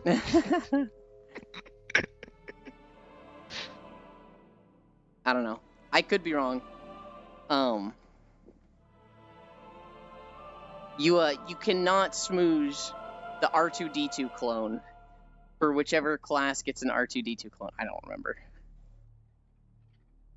Are you gonna schmooze R2-D2?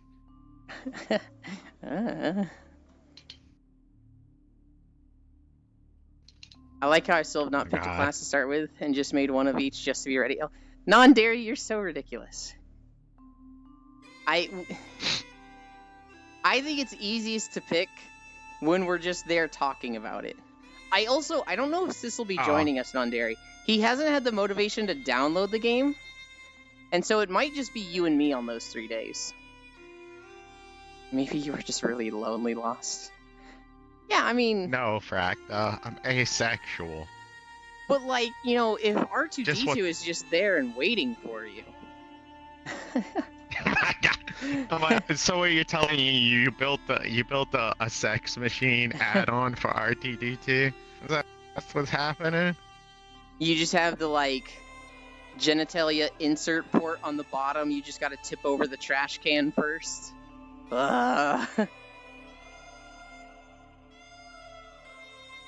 Asexual, a sexual deviant. Lost One's a fellow ace. Nice. Yes, Lost One is ace. They find things cute, and if I remember correctly, they can look at porn, but, like, actual intimacy and relationship, they're just like, that's effort. I'm good. Am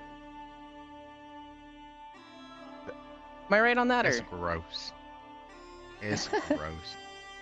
I'm not gonna go into trauma dumping on stream. Bad people do bad things to people. Yeah. Intimacy is hard for me.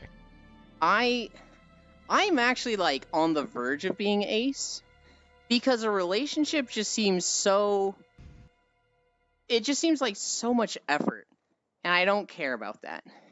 So I've always been like, if a relationship fucking fell into my lap, which is incredibly unlikely, because typically relationships are a lot of work and effort, I'd be down. But I can't call myself ace, because, like, I'm fucking down to fuck. I'm pretty fucking ready to go.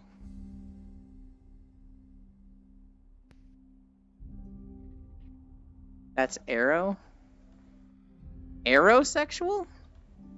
Aromantic? I believe that aromantic. Okay. I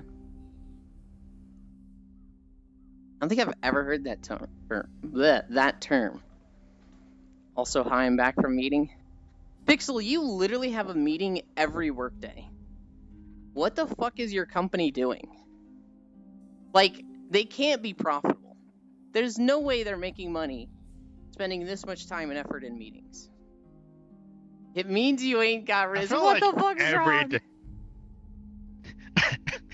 I feel like every day Pixel's like, hey, I'm back from a meeting. I'm sorry if this sounds mean, but it kind of sounds made up.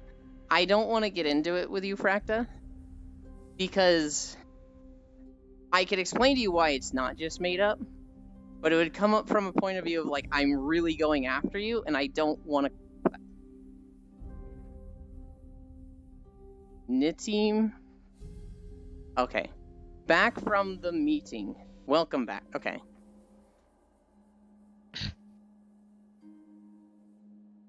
It's just a 20-minute meeting about weekly planning. Sometimes it's just me in the Bro, a bathroom. 20-minute meeting could be an email. The bathroom is also called a conference room. Pixel, it just feels like every day you have a meeting.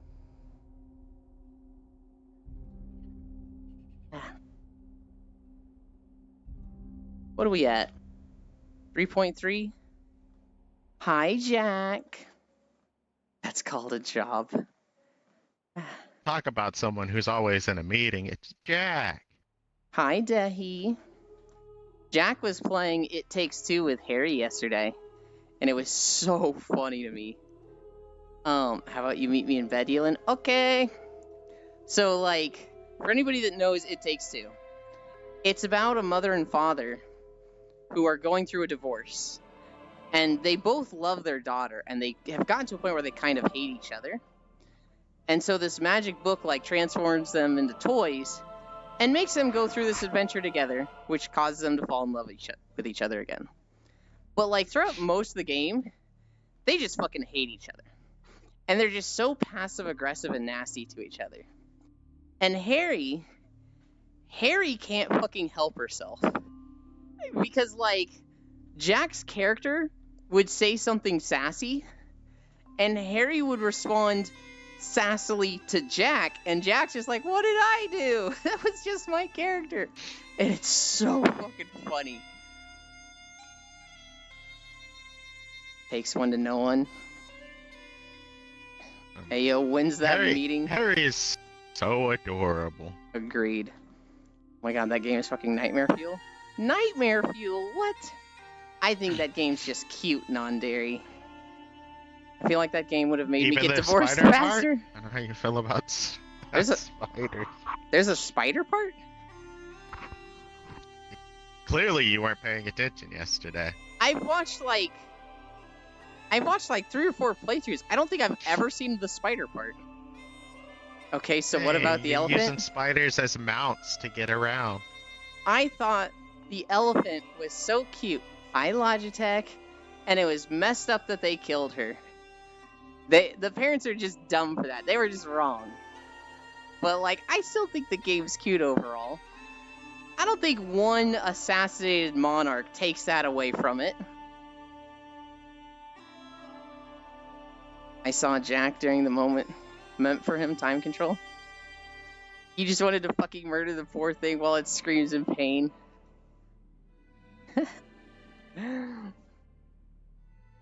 I think it's cute, non-dairy, and I like the ending. I do think the elephant part was like, it probably could have been written a little better. These 2 adults should have been a little smart and been like, yeah, making our daughter cry out of sadness is not going to be the answer to this problem of ours. They were a little too literal with the, we need tears.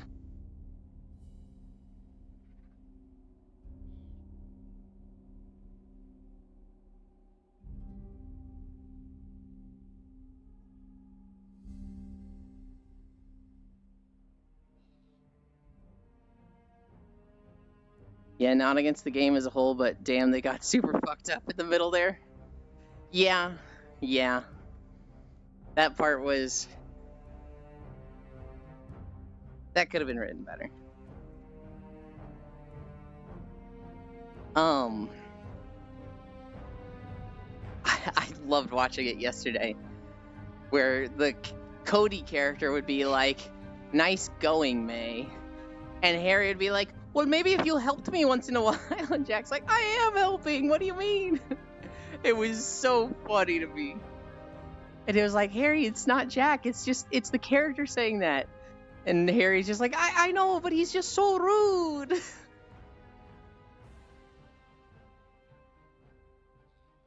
Gotta hand it to them, though. It was funny in a psychopath way. I don't know if it was that funny. It was... Okay, it's funny watching wholesome people experience this where, like, you have to rip her leg off and you're like, oh... And they're just like, oh, God, no. Oh, God. And then, like, her ear gets impaled and that gets ripped off, too. And they're like, why? Why? Just kill her. Stop torturing her. Oh, I'm glad you enjoy that. Oh yes, the two most wholesome people I know, Jack and Harry, brutally murdering an elf. Okay, well, one of them was fucking psychotic and was like, I want to kill her. I want her to die. And it was like, Harry, what the fuck?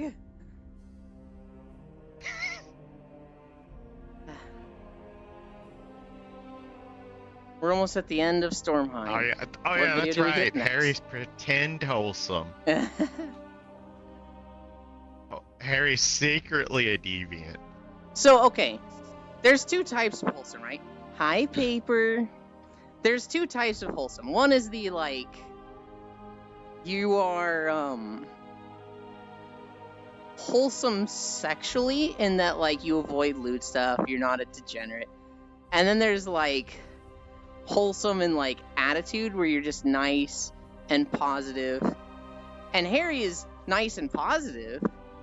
I have seen her, I saw what she was drawing when Twitch updated their terms of service. I'm the most wholesome, pure of heart. I don't know if I believe that, Paper. I've been seeing Usually a when you lot have of to point tweets- out that you're wholesome. You first. People who have to point out that they're wholesome generally aren't wholesome. Wholesome, yes. I don't know if you're wholesome, Paper. I've seen a lot of tweets of you bouncing on a seat lately and inviting people to join you. So I don't know. I don't know if I believe you when you say you're the Bouncing most on a wholesome. seat? What? Check out Paperbag's That doesn't Twitter to sound find wholesome. out. To see cute gifs and videos of Paperbag. I really like... Is jumping on a bed lewd? No. The way you do it, it is. Depends on what's on top of the bed. It depends on what's on the bed. There's a group I watch videos with to fall asleep, Paper, and I showed them the Godzilla video. I really like that one. I do not trust someone who says that, Paper. That game should come with a content warning, like Call of Duty murdering civilians in an airport got a warning. Why not stuffed animal ritualistic sacrifice? Because non-dairy, stuffed animals are not people. They don't have the same rights as human beings. Y'all They're don't not trust important. people. Checks Paper's Twitter. Oh God. What do you mean, oh God? You mean, oh yes. Follow. They have feelings and such. I don't know. I think that's all a performance made by the book. We literally killed that elephant. Did you kill an elephant, or did you kill a puppet that said, oh God, it hurts, I'm dying? Was there really anything behind those beady black eyes? Does the puppet really have a soul? Also, Jack, I don't want to hear you complaining about killing the elephant when you killed 500 soldiers to get to her. Why do you have feelings suddenly for the elephant and not the literal hundreds of soldiers that you froze and shattered before then? Paper, what are you doing to that melon?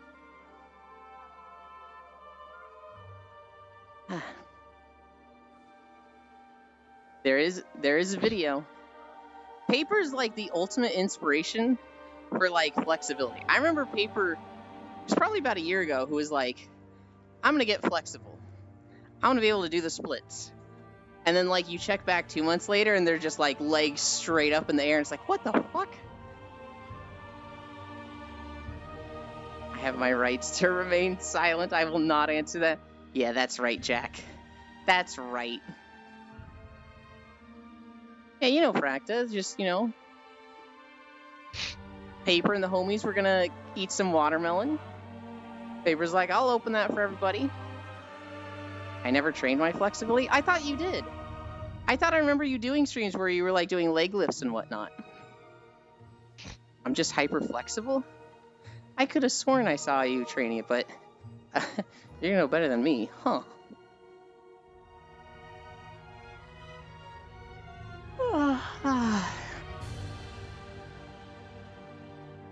See, there's the eepiness. It's gonna need to take a nap.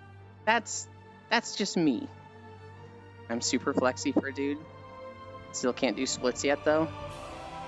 I would like to be able to do the splits. I don't know if I want to do the effort of working toward it. I've always been pretty flexible. I've always been able to, like, throw my feet up on any counter I wanted, whereas other people are like, ugh. Wait, my knee didn't go up. What the? Is my tracker just off?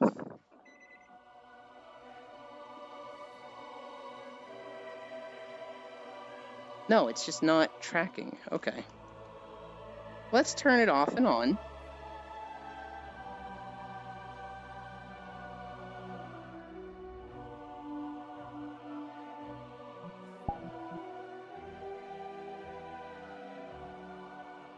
Yeah, it's there now.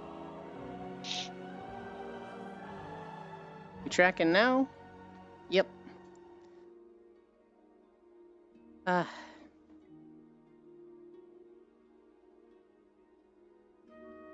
Alright, back at it. It's like I never trained and I almost have a six-pack. Okay, now you're just rubbing it in my face. That's messed up. That's like the one thing that I'm struggling with. 500 bits? What? That puts us at 5? Oh, wait. Hi, Proxy. Pog, it's Proxy, the cutie? I'm surprised Proxy is awake, because he's super mega addicted with his Arknights game. He is. And then this here.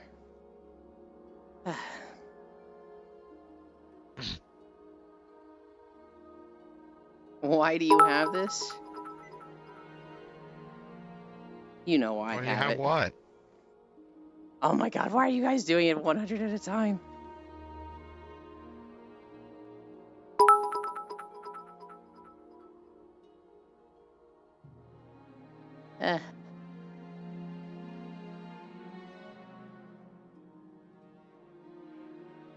Swear to God, I'm gonna get right back and they're gonna add another one. I don't want a six-pack, I just want a flat tummy again. I'd be okay with a six-pack, but I think a just toned tummy would be better. Everyone's doing it. You're all dorks. Oh yeah, the new 3D Arknights game? Wait, yeah, that one. Exhibit Hug this time? Capital D colon? I've trained really hard at the limit of having a six-pack soon, but I'm not really flexible. Time to go. I look today and my six-pack looks like it's coming into shape. Hell yeah. I have slimmed down over my entire body, but I still have the tummy. It's a little bigger than I'd want, and so that needs to go. It's so, like, weight is not coming off anywhere near as fast as it used to. I've been hovering at 155. Increase incline 0.005. Oh my god.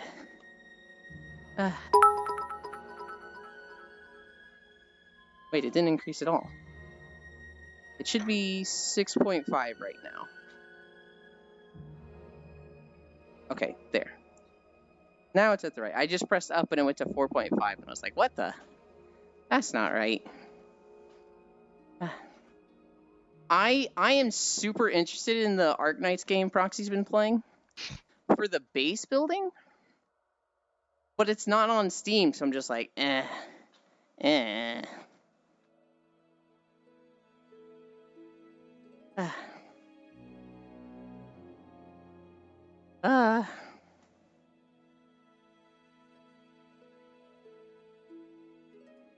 Of course, for the base building? Of course!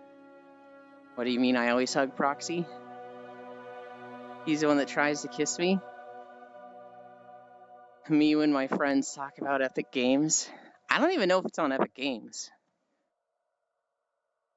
I don't know. Epic Games gives a lot of free games that honestly I should have like just gotten the Epic's launcher to like just collect these free games.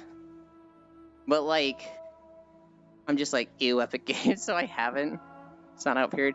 Yeah, I think Proxy's in like an alpha, and he might have like had to be invited to it. It is not readily available, is my understanding of it. I don't know if it's just like, hey, sign up for the alpha, or it's like people needed to get invited to it. I don't know if it's a paid alpha. All I do know is that it looks good.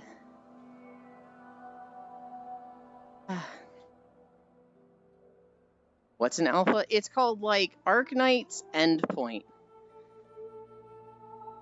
Very small sign up and you got chosen? Hell yeah. I've had freezing rain or freezing fog for 2+ days, and now my car, the trees, even the grass looks like another planet of jagged ice plants. That sounds fucking rad. Enfield? Okay. I hope that's not like getting in the way of anything non-dairy. Man, I wish it could be 1/10 as cute as Proxy. You are, Lost One. You are. No, you can't lie to me. I'm not 1/10 as cute as Proxy. Proxy. I was watching Mrs. before I started streaming today, and he was like, man, we're going to play the Final Fantasy update when that comes out, but I don't know what to play before then. What game? I want to play a JRPG, but what game is there? And I just watched Core play Stars in Time. And I was like, here's an indie one that's pretty good. Have you heard of this? And he was like, no, I haven't. This looks really good. And there's a witch character with a witch hat. And I was like, well, it's actually the main character. And so they're like really interested in it, but they're like, I don't want to spend the money right now, so I'll put it on wishlist. And I was like, damn, this is like the perfect Mrs. game right now. It does not thaw today. I'll be living off canned food and news, but then other than that, no. Hey, if it's super cold, hot cup of noodles is perfect. Noodles, Fracta. Like spaghetti. I haven't had noodles in a while. Maybe I should make some.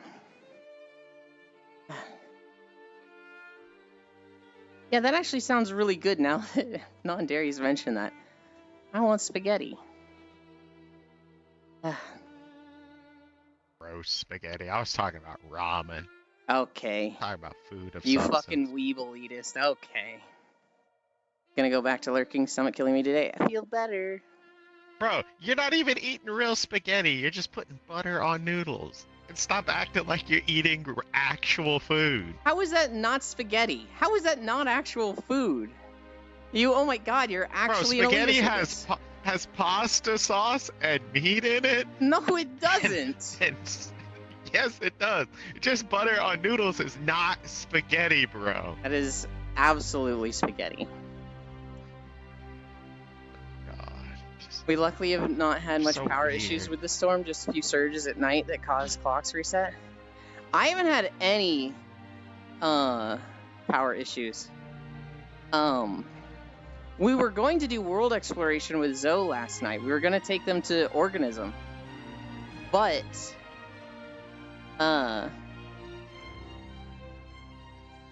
they had power issues. Well, they were potentially going to have power issues. They had strong winds, and they were just like, this is when I get power outages, so I need to shut my computer off. And it was like, damn.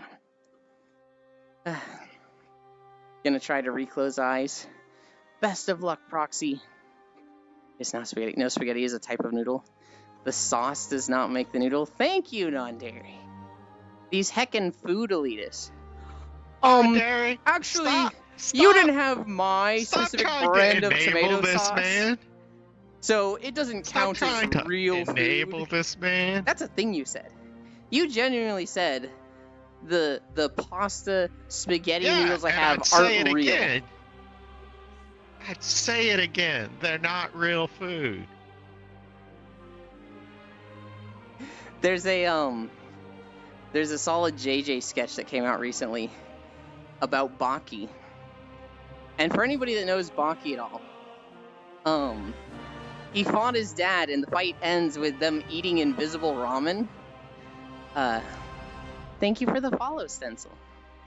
And so it's like, Baki's dad is just like, all right, Baki, come at me. And he's like, I don't know. I don't know it's real anymore. And his dad's like, haha, you've been stunned by my attack. And Baki's like, no, I literally don't know what's real anymore. Like, there's a caveman now. His name is Pickle. My bones turned to water. This guy got more bones. What is happening in this? Like, when I started, I just wanted to like prove my strength against you or something. And like now, what the fuck are we doing? What is happening? And Yujiro is just like, son, I think you're ready for the final test.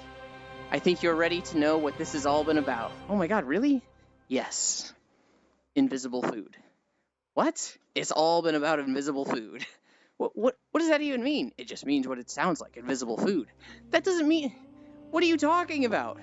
It's always and always will be about invisible food. What is invisible food? Is it just food that's invisible? I'm pretty sure it's self-explanatory. That's what it's about. Are you going to eat it? Am I going to eat what? The invisible food. Bruh. No, it's not real. Oh, it's real. It's just the dumbest conversation. Bruh, is this just an acid trip?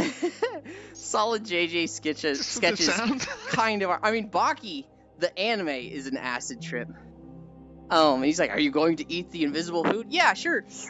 Oh, wow, it's so good. You've done it. Baki's the strongest man in the world. And everybody's celebrating. Baki's like, what?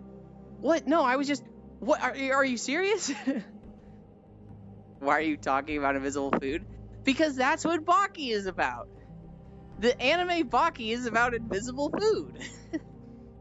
Bochi mentioned. I like Bochi a lot more than Baki. Hi, Measter.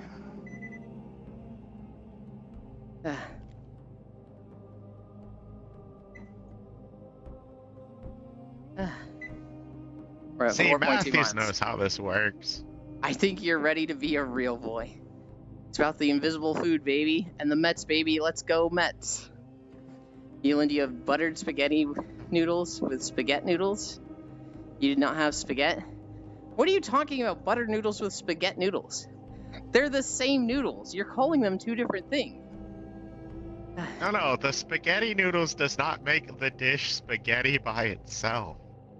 I'm Mikey, Not ara ara. spaghetti. Everyone is hungry. I've been stun-locked by that Kinda entire am bit. hungry.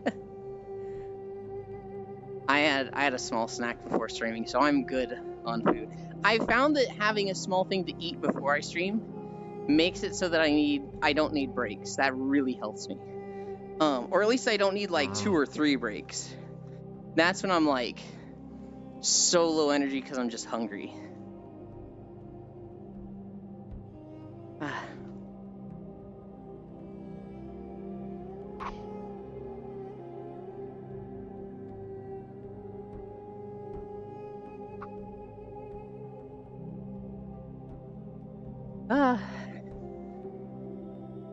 I've been eating fruits and stuff before stream every weekend. Really keeps me up an hour or so when I join. Yeah, does it, Pixel? Not sure I believe you. You've garnered a like more sleepy reputation than I have. Just the 1 hour.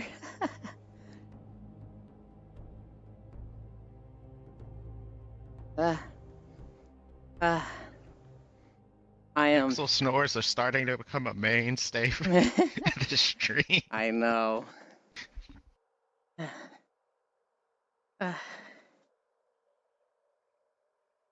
We're gonna get to 5 miles by the end of this video. I think this video is kind of long. So we might be at like 6 or 7 miles. Saying everything with spaghetti noodles is spaghetti is like saying everything with ramen noodles is ramen. The noodles are only part of the full dish. Pixels are daytime core. Everything with spaghetti noodles is spaghetti. And everything with ramen noodles is ramen. Oh my god. Oh my god. I'm getting the gun. Gotta put Yulin down, everybody. It was a good run while we had it. They hated him because he spoke the truth.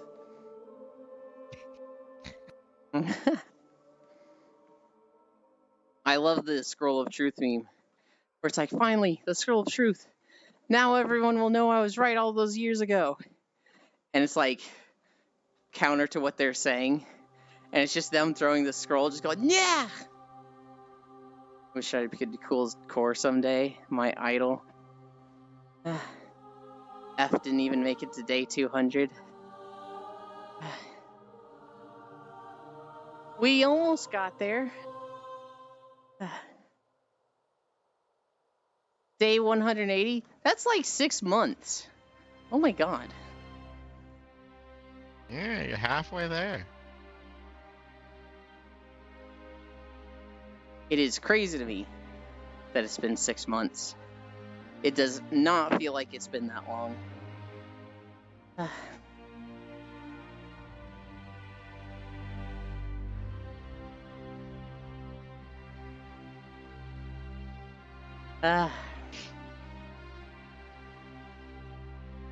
Time flies, we walk. He spoke the truth. You and you're making actually untrue statements. Spaghetti is spaghetti. Just because you don't want it to be doesn't change that. Hey, just because you can't make real food doesn't mean we have to listen to your propaganda. Why do you think it's not real food? That right there discredits everything you say on the topic. It may not be good food. It may not be tasty food. It may not be healthy food. It's food. It provides nourishment. And to have this elitist aspect of like, oh, it's not real food, it just discredits you. Nah, that's propaganda. All I hear is fake food propaganda. No, buttered noodles is real food, but it sure isn't spaghetti. It's the best spaghetti I've ever had.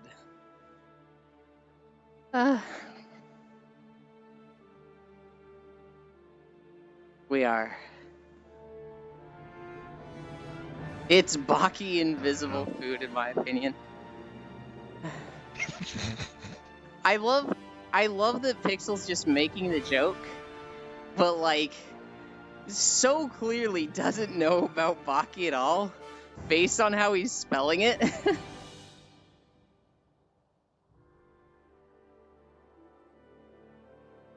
That's really funny to me.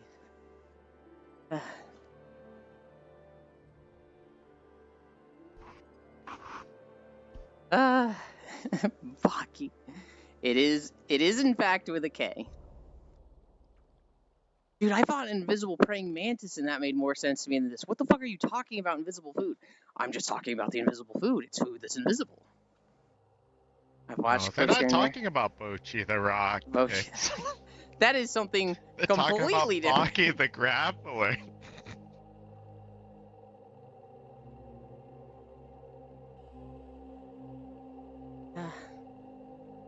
I saw a bunch of news stuff yesterday, and now I'm like forgetting all of it. Dang. Sure, stop gaslighting me, SMH. Good lord. Good lord. Hi, Harry. We were talking about you earlier. We were talking about how you've been playing It Takes Two with Jack, and how funny it is. I know the smell of diesel. Bro, I'm not gaslighting you with diesel. Diesel's expensive as fuck.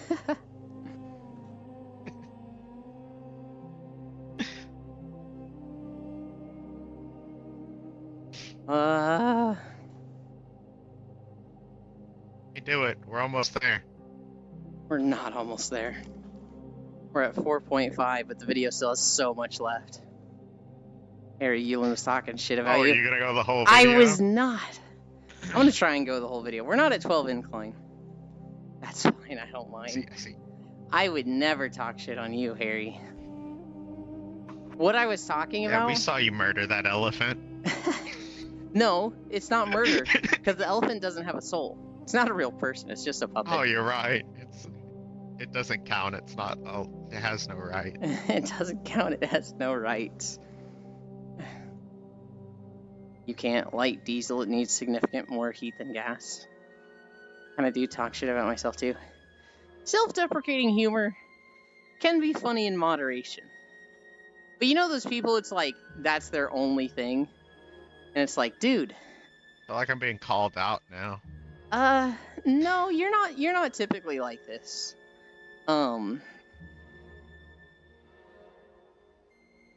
Because somebody will be like, Lost One, you're cute, and you'll be like, yeah, I know I'm cute. And that offsets it. Oh, I'm cute as fuck. Yeah. But I'm cute in that way, like really ugly dogs. Oh, God. What is it? Is it a dog? Oh, God, what's the second thing? Is it a pig? Is it a loaf of bread? Error, system error. You know what movie that is? No. It's Meet the Mitchells. And Never seen it. I've only seen clips, but they have this dog that's a pug that's so ugly that when these robots are trying to take over the world, they keep hiding behind the pug, and all the robots go, I can't tell what it is. Is it a dog? Is it a pig? Is it a loaf of bread? Error, and they just shut down because they can't identify what the pug is. Damn. I dropped my mixtape in some No Survivors. That sounds like two conflicting pieces of information. Can't is not the same as it's more difficult. It does count. It's plushicide, a brutal plushing. Harry, I find it really funny. Nah.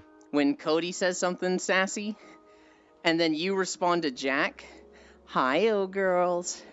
You respond to Jack, and Jack's just like, what did I do? And Harry's like, he's just so rude. Because these characters, Cody and May, they're just so awful to each other that, like, you listen to them and it does get under your skin. The passive aggressiveness they have towards each other is genuinely, like, infuriating. But it's funny that she's directing it at Jack.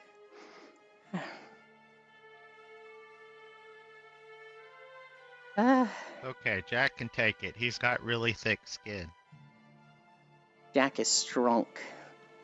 And Harry's just so cute when she does it anyway. We are at 6.5 degrees incline. I'm getting tired. We're going to try and make it to the end of this video. Once I get over 5 miles, I think I'm going to check how long the video is. How much longer. If it's like another hour, I'm like, okay, we'll probably be done soon. But I don't want to exhaust myself when we have Star Wars today.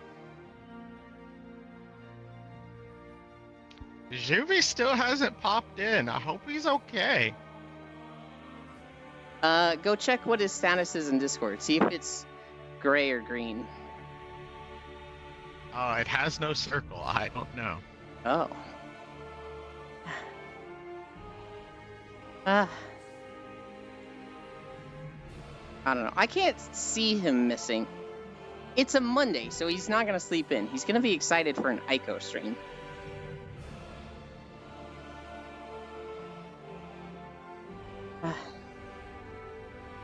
There's a guy up here. Oh, he's offline. Ah. He's currently offline. There's a guy up here. I think his name is Socrathar. He's a fucking dirty traitor. And you fight him up here. And he runs away. And then you fight him at Shatrath and kill him. And then he's a boss in the final raid. Soccer man?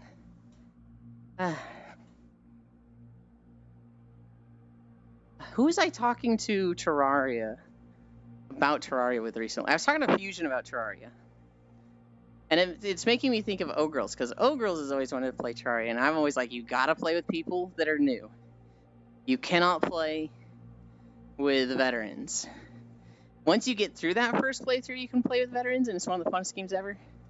But you gotta play with new players. And, like, O-Girls is so busy and disconnected from games lately. I don't know if she has any interest in it. But I'd fucking stab somebody for the O-Girls Terraria run. That sounds like so fun to watch. Jesus. Hey, I'm honest. Keelan's over here. I will commit murder to make this happen. Hi, Kiark. I didn't say I'd murder somebody. I just said I'd stab someone. Oh, just maim. Just maim. Okay. Just inflict great physical distress and harm. But I also would murder somebody to see this.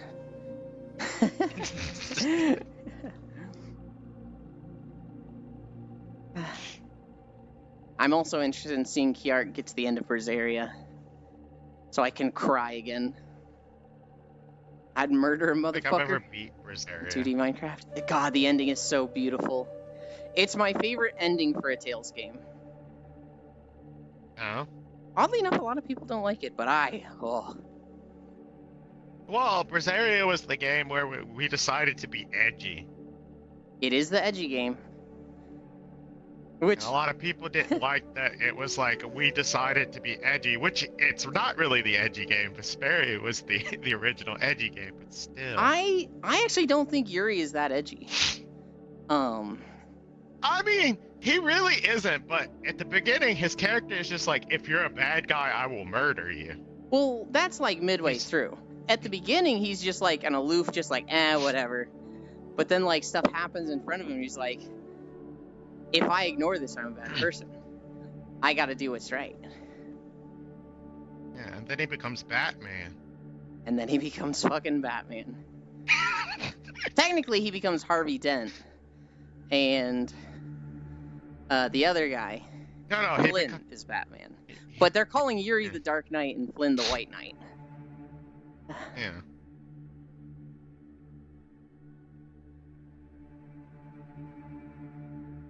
I fucking... Berseria was like, we're the bad guys this playthrough. It's really funny because in Zestiria, you fight the Lord of Calamity. And he's very much an evil person. You're very much like, I'm the shepherd, and we're fighting the Lord of Calamity. You get to Berseria, and it's like, this time, I'm the Lord of Calamity, and we're gonna fight that bitch-ass shepherd. And it's like, oh, wait a minute. That's literally the opposite. Yes. Berseria, we get to be the bad guy. But it's okay, because just because I'm a bad guy doesn't mean I'm a bad guy. Plus, she was just having a Zuko arc. She's not really that bad. She was just angry. Yeah. And rightfully so. I mean, the bad guys did murder her brother and her entire family in front of her. Well, the good guys. Yeah. Is that a dog or? Yes, it's a dog. I was like, I can't tell if that's a dog or a woman laughing. Yes, it's a Chihuahua, the worst dog. Oh no. When I lived in Texas, for 3 years I had a family that had 3 or 4 Chihuahuas next to us. And we had a short chain link fence between our houses. And so when you put your car in the backyard, because we didn't have like garages in the front, we had it was like a car shed disconnected. You would drive through your backyard to get to it. And these Chihuahuas would just go fucking nuts all the time. I need a drink.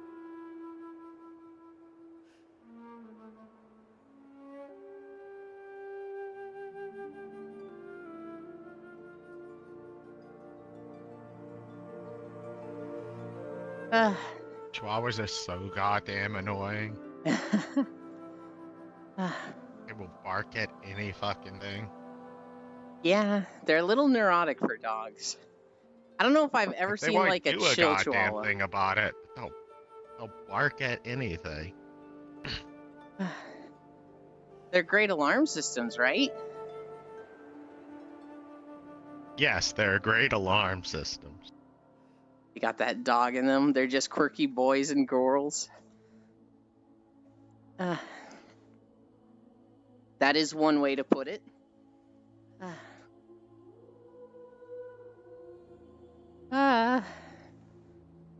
What are we at? 4.9. I think for the walk, I think this ends at the Temple of Karabor. Then there's 2 more sections. One that goes from... I think we can finish. Can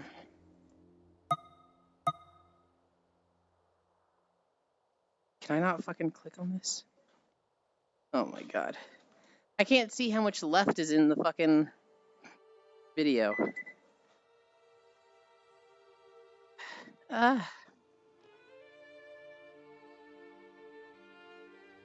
Oh my god, 50 more minutes?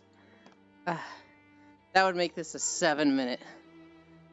I don't think I can do that much. 7 miles. I don't think I... Yeah, did I say 7 minutes? I don't think I can do 7 miles today. We'll go to the end of the Temple of Karabor. I think that'll be like 5.5.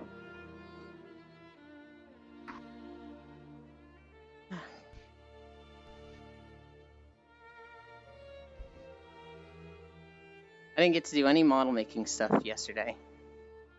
I slept a long time. Oh god. The closer we get to like the time I would normally nap, the more I'm like, man, I'm gonna miss not having that nap. I can feel it already.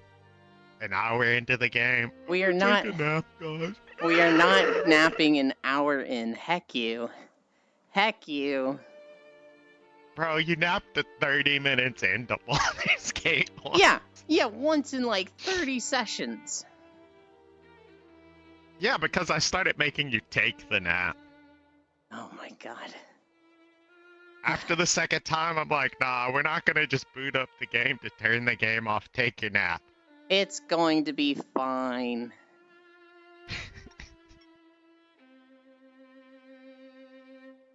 Beware the Yulin button. Hi, Ty. You know this map? Warlords of Draenor was a fucking shitty expansion. But it was kind of pretty. I like all of the zones and all of the, like, questing chains in those zones. And, like, it's probably, with Chromie time, it's probably the one I go back to and level through the most. But, god, the expansion overall was trash. That did my man dirty. I played so many things this expansion. I was so indecisive. Started Warrior, went Death Knight, went Hunter, raided through Heimdallr. Did Warlock for Siege of Orgrimmar and eventually switched, not Siege of Orgrimmar, Hellfire Citadel. Eventually switched Rogue at the very end. Quad leveling doobie poggies.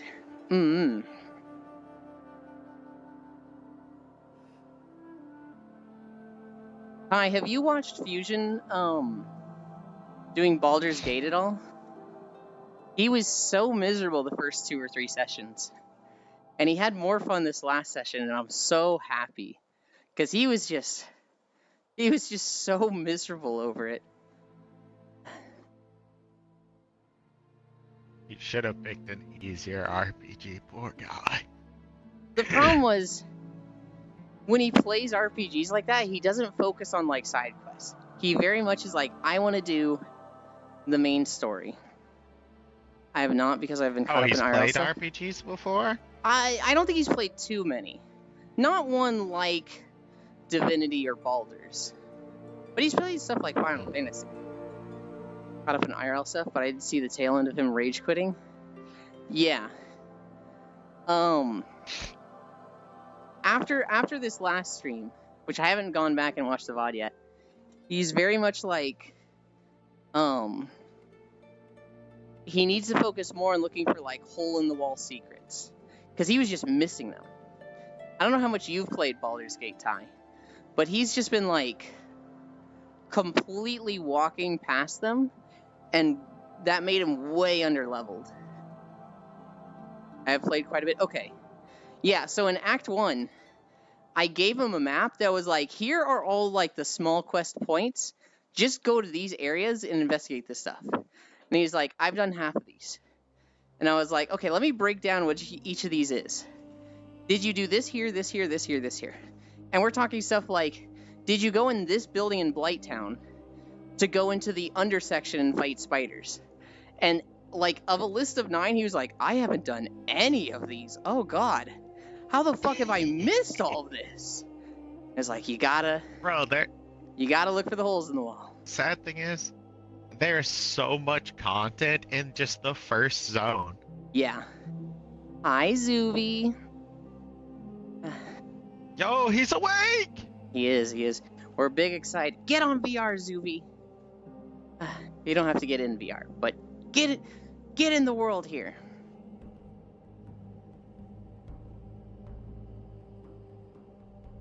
Okay, give me a sec. Okay. Hi, Sen. Currently, I'm doing an honor playthrough with a paladin. So far, so good. Hell yeah. Do not... Okay, Ty, you probably know this already. Hi, Gail. Hi, Ian J. You probably know this already, Ty. But if you ever take an elevator or any moving platform, do not do all 4 characters at the same time. Do it 2 and 2. Because I have seen like 3 clips of people on a like elevator, specifically the moving platform in the Dwagar Fortress and the elevator in the Temple of Shar, where like they've got 4 players on it, it moves, and the 4 players are floating in the air, and they all fall to their death. Honor mode is over. 2 and 2. For the love of God, do 2 and 2. I just woke up. I'm also awake. I would have fallen asleep so much earlier yesterday if I stayed in VR with Sen. It was like, no, I need to go record. I need to get video footage. I'm eating vegan ice cream? Hell yeah. Oh, was Sen pressing the turn Euland off button? No, he was just giving head pats, and it was super comfy. An icy Hauntum. Right here. You can see the glow, but you can't see the flame in this map. Surprised you were still responding to Foss that late? When I'm in VR, if I'm not actively walking, it's like a +5 to sleepiness. So I got out of VR, and it was just like, oh, I'm wide awake. It was just the comfort of VR and Sen literally putting me to sleep. Some edgelord is spamming the server. Bits, are you there? Hi, Farisu. Yulin, it's time for your daily talk about how WoD is the best expansion. First off, what the fuck are you talking about? I can't fucking... Was that Farisu? 2 of them? I knew it. I've got like 3 more minutes of this walk. If Bits hasn't come back by then, I'll get him then.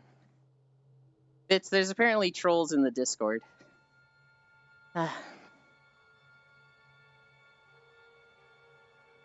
It's a hate raid. Oh. Done. Oh shit, there is. I'm like curious what they were saying. It's not the propaganda. It's a really terrible one at that. Oh, cool slurs. I should probably... Bits, do I need to look at it, or should I keep going? Bits has got it? Bits is getting them right now. Okay. I don't want to be like... Oh, it's whatever. My walk is more important. But if Bits has it... It's a really terrible one at that. Oh, cool slurs.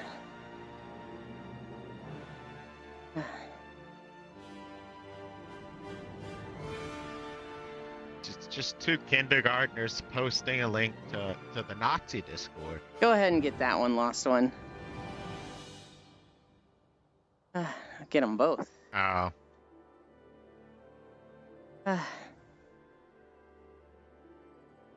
Anyway. Daily talk about how WoD is the best expansion.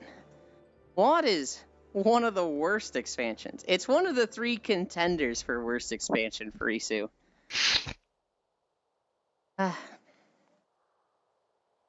believe those were the 2 same kindergartners. Mm-hmm. I don't know. They're probably 15 or 16, going through their angsty phase. If you think WoD is worse than BFA Shadowlands, you are in drugs. WoD is so good. Farisu, WoD was 16 months of no content updates. That is an entire year plus 4 fucking months of not a single update. That is fucking awful. And like, I don't know if you care about story. WoD was a fucking travesty. BFA is like bad story. But WoD was like the worst story. Ermagurdiel, you're so popular today. It's a little inflated. We got the raid from the very nice person earlier. I can't like scroll down to see their name. I want to go check them out later. BFA is bad story with bad gameplay with bad location. The location was good. I think the zones of BFA were actually really cool and pretty. Hi, Zuby. The story was bad for BFA. The gameplay was bad for BFA. WoD has arguably the best gameplay alongside Mop Legion class design. What in the fuck are you talking about? Huh? It was like... I just like... They didn't have a good endgame grind at that point. They didn't have Mythic Plus. Class balance was weird. They did have Sword and Board. That was alright. WoD was the last time you could off-spec tank heal as a main role if someone died.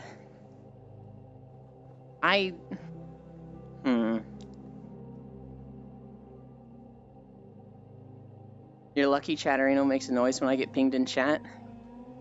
Yeah, that's why I did it, LOL. I need Chatterino so I know that nobody tags me ever. No! Oh, I didn't even notice the numbers. I was meaning people taking time to toss you their spite. As in a CS match, got pinged and instantly checked Discord when I saw it was Elan's chat. I think some of the systems they tried to do in WoD were okay. I think, you know, doing the whole no mounts and then you unlock mounts later, I think that was good. I did like that. I think the story was awful. I think the gameplay of, like, class design, I think that was alright. They fucked up druids. Balanced druids were bad.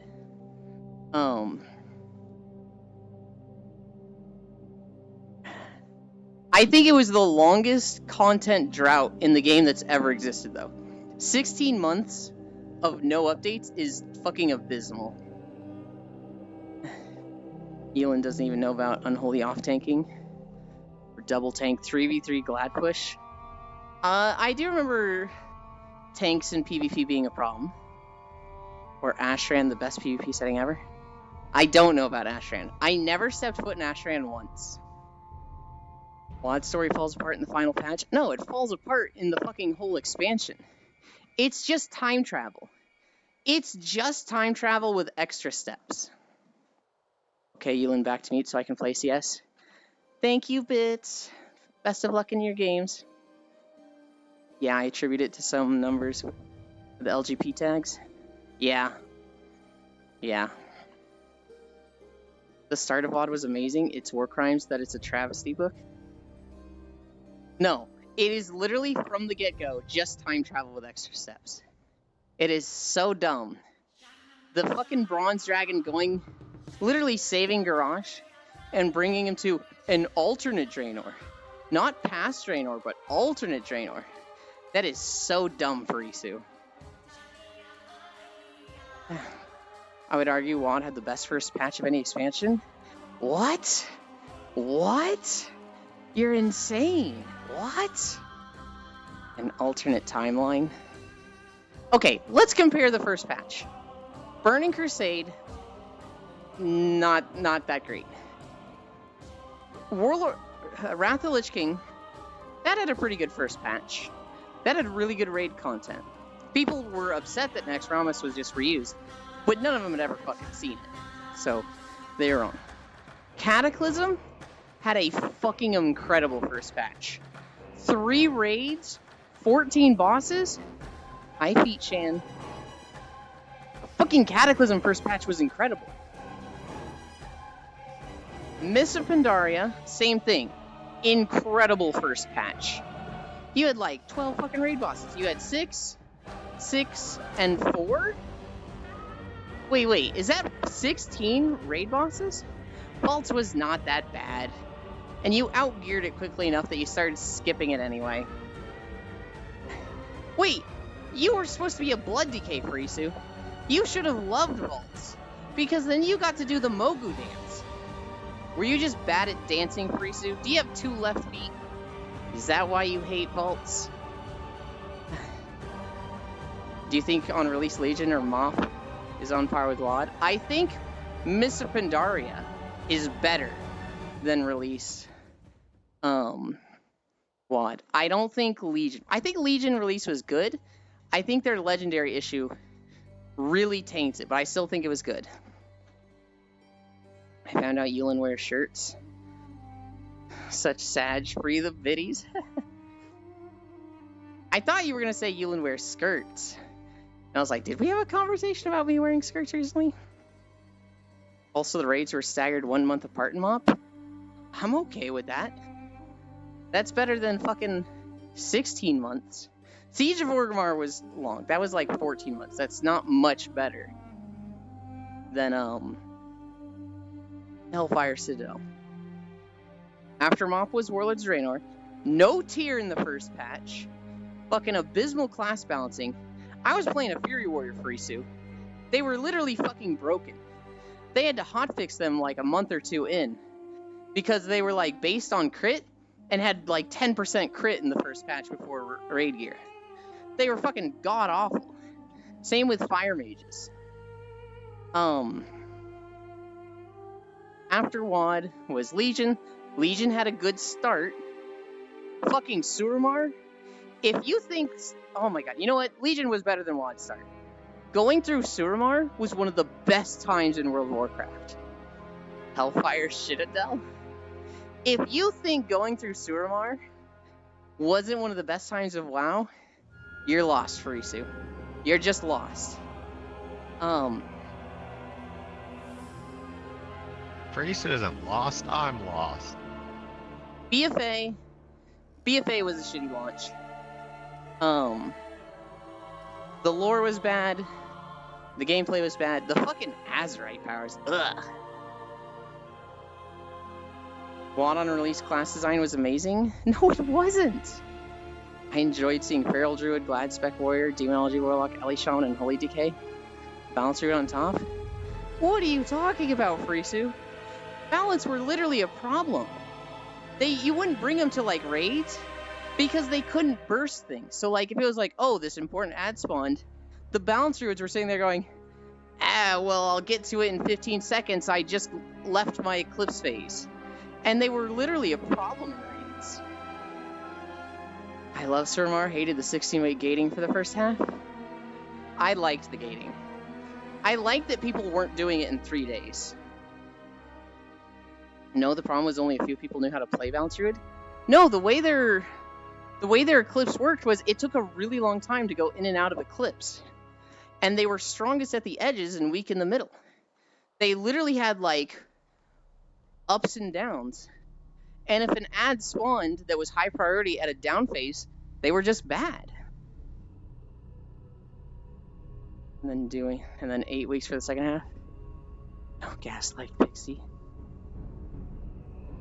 Corruptions in BFA were fun as hell, though. They were literally just a go nuts patch, seeing full tank raids and such one-shotting bosses. The idea of Corruptions was fun. A 3 to 4 month grind for Corruptions was awful. I actually didn't play in that. I was only leveling stuff in preparation for Shadowlands. Lap doing the most DPS in the history of WoW as Balanced Druid until Arcane Mage a year later. The last patch of BFA is probably the one time it was good, but it completely ruined PvP and the vendor to fix it came out 5 or 6 months after. I've only heard that corruption was a problem. I've only heard that it took so long to get to like max corruption status that like being new to the game was just like you might as well not even play. I need a drink.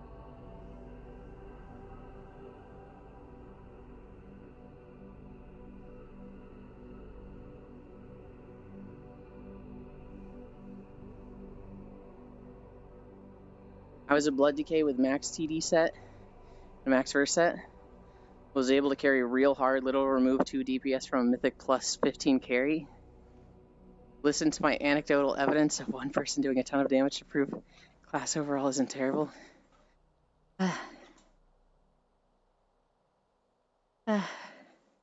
I do think there is some validity to what Frisu is saying. I think WoD is one of the worst expansions.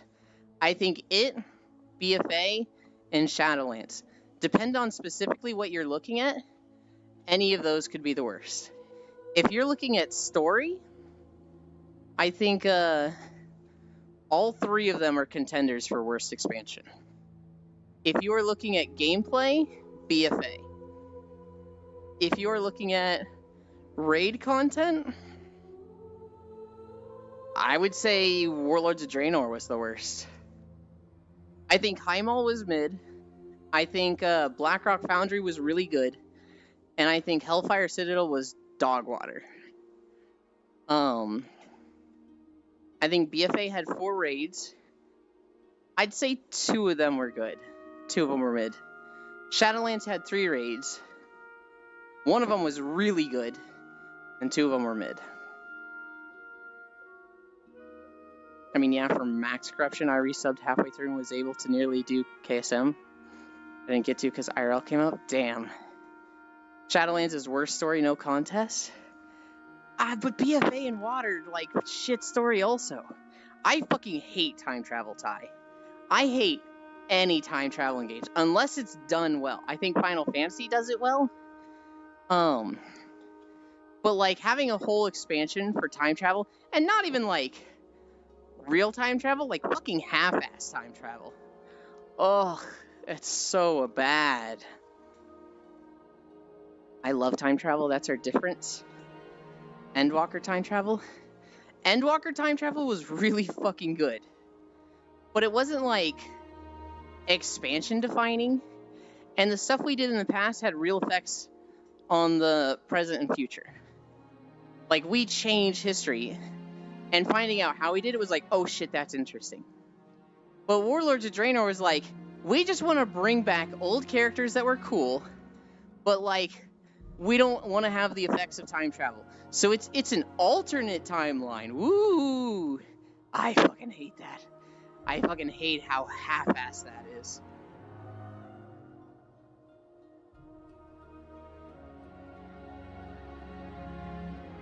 No, people just didn't know how to do cycle and ramp up properly. Nagara and Lap did. Podcast trying to teach people and approach devs for fix and got radio silence. If only 2 people could figure it out, I think that's bad. I think that itself discredits it. Shadowlands only exists because BFA is so bad. I think WoD's biggest pitfall is what you said, though, the content drought for 13 months or whatever. Yulin, have you watched Tenet? I don't even know what that is. Yulin being serious. I said I was going to end at the Temple of Karabor. We'll go to 6 miles. We're at 5.9 right now. God damn it, Global.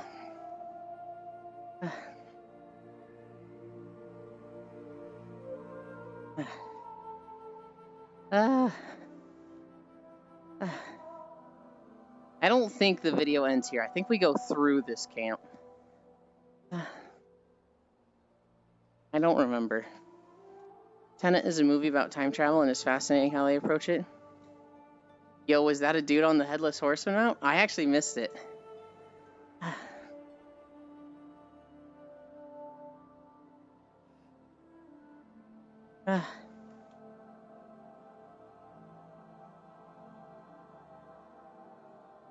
Oh my god. We're at 5.95. I'm gonna end at 6. We're gonna turn it off at 6 because I can't go into Star Wars today just completely wiped out. We'll be streaming Star Wars in the Discord. Star Wars: The Old Republic. We're leveling the Lost One and Zuvi. And we're gonna do the 8 storylines. Go for 7.77. I should have stopped at 6.9. Oh wait, no, we're at 5.9. Never mind. We're not going to 6.9. Fuck that. I built a time machine. It's called my job. So far, I've only been able to make it go forward at half speed.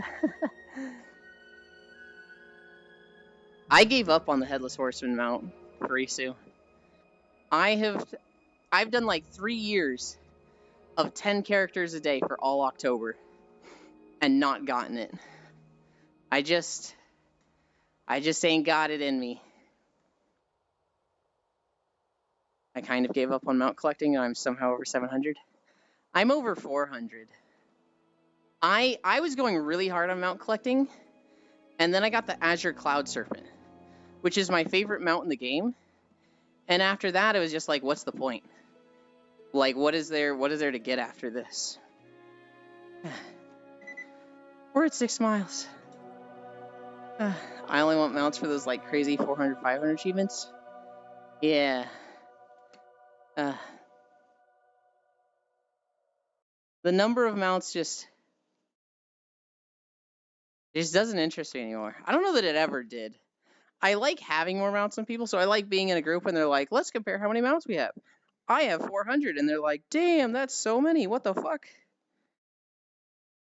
That's a fun time. How many of those mounts are just reskins, though? Let's be honest. Oh, a shit ton of them. Oh, I need to turn the sound on.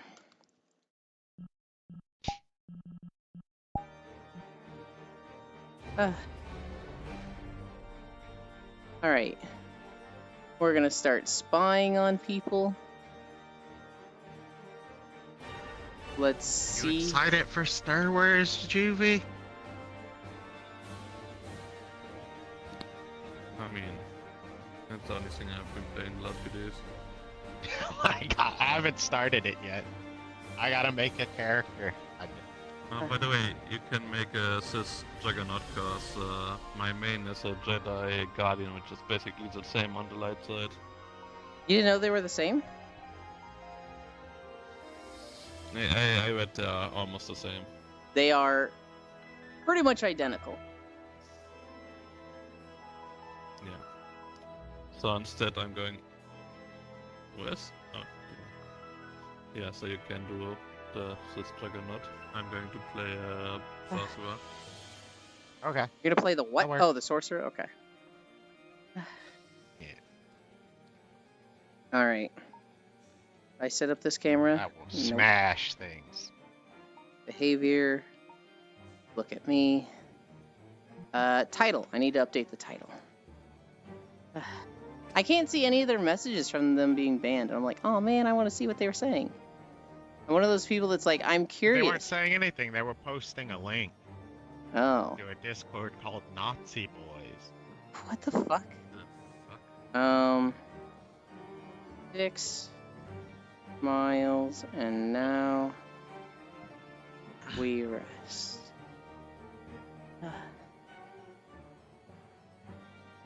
And then I need to fix my trackers. Oh, I'm tired. Can I grab this? There we go.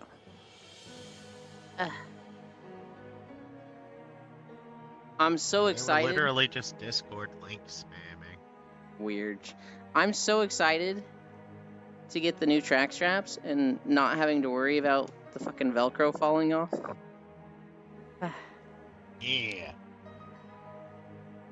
Okay, I go 'cause never slept. Bye, Ty. Sleep well.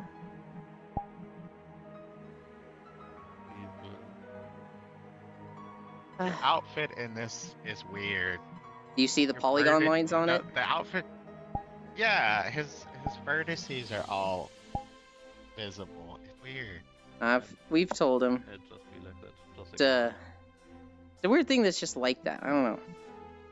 We're gonna go to a world that Senril showed us last night. Oh, the comfy world y'all ended up in? The hidden Neko world. Not the comfy world we ended up in.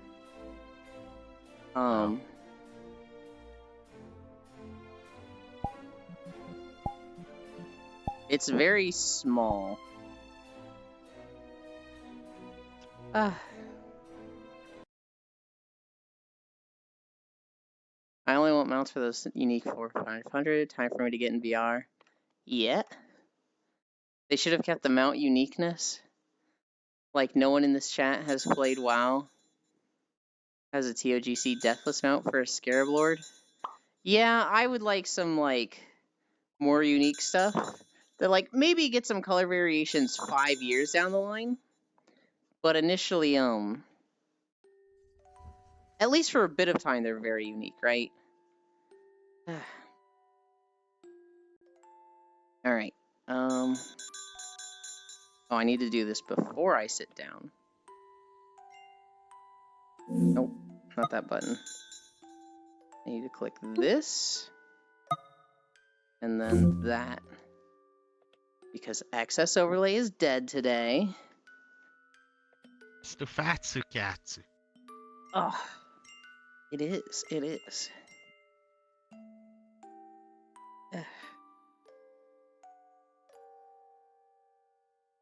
Oh, there's no way to turn colliders off in this world. Yeah, best of luck with being behind and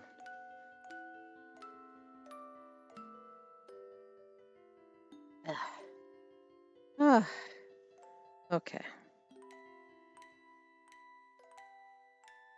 They're all going around touching all the things. I now need to do this. Put that there.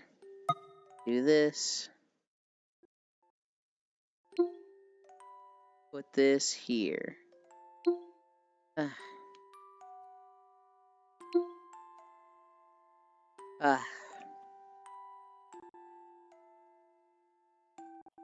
But everyone can easily get the Shawvanger mount in a month of trying. Wait, actually? I've literally never gotten it. What's made it easier now? Problem now is also nearly every mount is readily, easily accessible from day one. Oh shit, I won that 1 hour from the normal mode raid. You really have to put, like, grab stuff right in front of you, Zuby? Thank you. If Lost uploaded that avatar. If Zuvi uploaded that avatar, I'd expect him to add a fence to summon at will. Oh, okay, you're saying Lost one to have stuff behind me. I thought you were talking about Zuvi with the polygon dress. They raised the drop rate by 100 times. I got all 6 world boss mounts under 4 weeks of trying. Was that for all of MOP? Because I haven't been farming those in a while. I'm trying to think if I have any of them. I never got the Undasta one. I never got Shawvanger. I never got the Galleon, I think is his name. The one in Throne.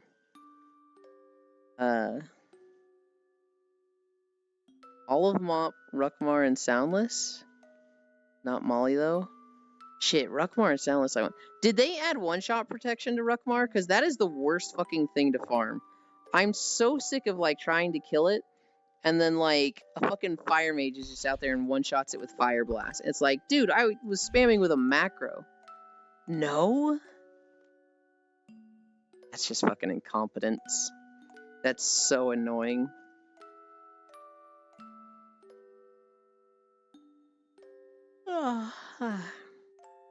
I hate trying to go for Rukmar. I've never seriously gone for it because, like, I've just missed it too many times. Where I'm sitting there spamming a macro that targets him, and does an attack and just nothing, like it just doesn't go off in time because somebody's just doing their macro faster. I'm like, bro, are you serious?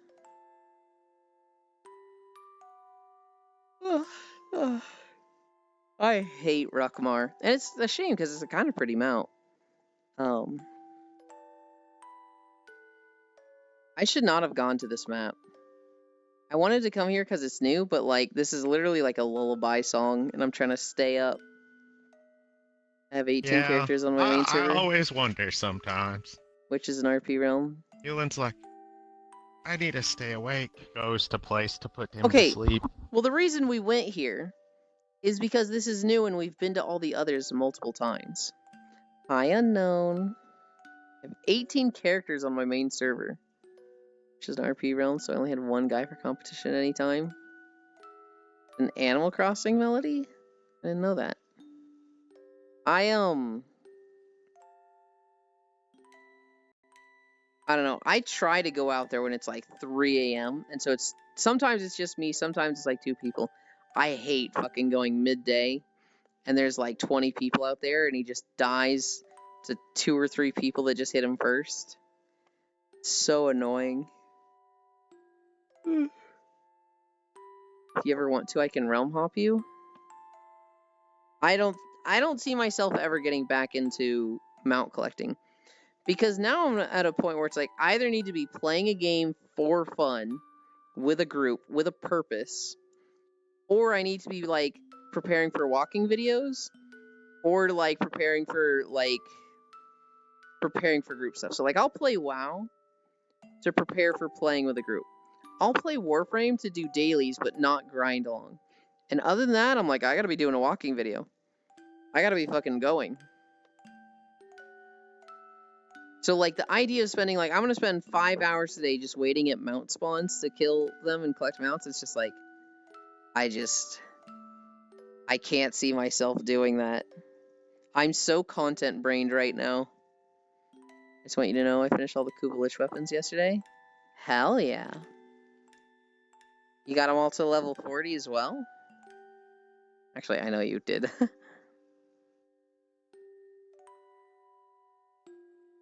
I've been, like, I reset my Serata's level with a Forma, like, a week ago.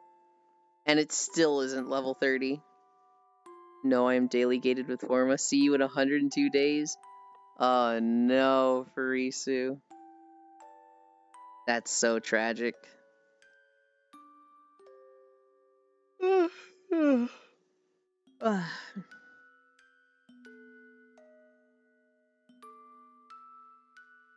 I did the hard part of getting them. Yeah. There's 2 problems with Forma. One is getting them to drop and actually picking the Forma recipe over the thing that's worth 50 ducats. And you're like, well, I need the Forma, but you always need ducats, right? There's that. But then there's also, like, just the fucking 24-hour for one that's just like, ugh. I hate this. I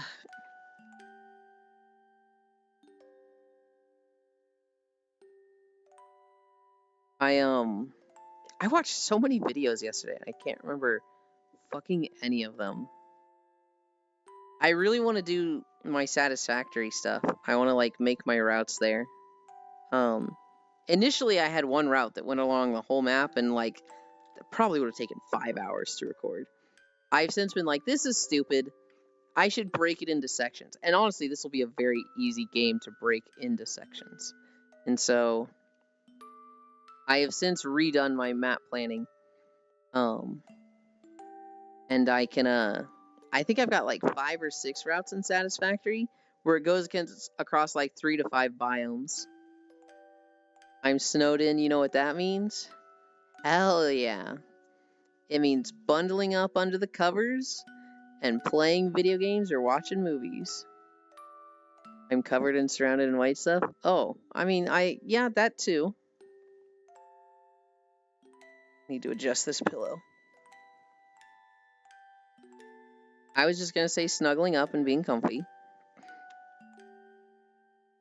I haven't gotten much snow. It has been cold enough for snow. I was just gonna say, fuck yeah, no work. Mm-hmm. Dude, when I was in Texas, and in 2021, I think, when they had the big freeze, I messaged my boss and I was like, what are we doing about hours? I don't have power, so I can't really work. And they were like, don't worry, the company will take care of you. And I was like, cool, that's really reassuring. And then they sent an email out once everybody like was able to check their emails that basically said, nobody's getting paid this week. You know, work what you can, you know, get whatever time in you can. So if you work 18 hours, you get 18 hours of pay. But if you work 0 hours, you're getting nothing. Fuck you. And it's just like, oh, I see. They were just saying they'd take care of us, and weren't actually going to do anything. Cool, cool, cool. Don't you just love corporations? With all my heart. Snow, time to call my local mental health professional so I can know the snow is real. Red flag was, we'll take care of you. Well, so this guy was my delivery lead, and he was actually kind of cool. Like, he did. I do think he was a good person. I have a feeling he was, like, pretty sure the company would, and he told me that. And then when it actually came to it, he was like, well, fuck, I expected them to do this, and that's not what they're going to do. And so I got to tell them they're not getting paid. Nothing but layers of ice here. I just went outside to check the heat pump, and my god, it's dangerous out there. Pump is okay, but everything else is like an old freezer, frozen solid. Damn. That's how it is for me right now. It didn't snow. Everything just froze. Mine feels like that really biting cold. I don't think everything's frozen, but it's really dry and sharp.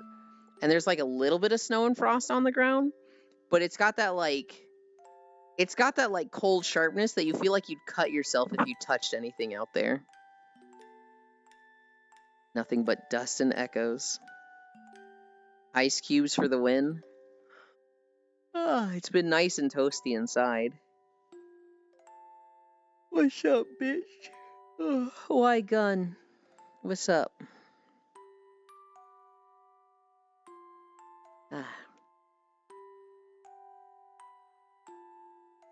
I'm hitting a collider there when I tilt my head back.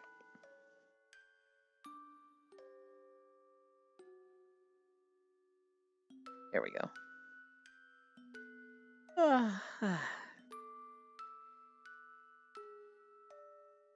This is like too high up for a skybox.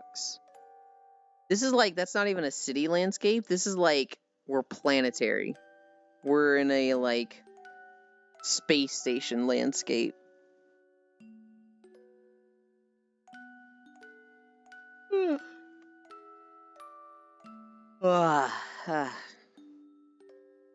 Alright. Zuby said he's gonna play Sorcerer. Lost One's gonna play Juggernaut. That leaves me Agent or Mercenary. I'm not sure it's an actual city. Looks like it was generated. It's not an actual city. It's like really, really small central. This is like, I'm looking down at like planetary lights. I do think it's an actual... No, actually, you know what? You're right. It has to be generated. Because that's not how mountain ranges work. Yulin, I have finally depleted my 2.1 million gold stock by buying tokens and not playing the game. You can't do that, Farisu. You gotta play the game to keep the tokens rolling.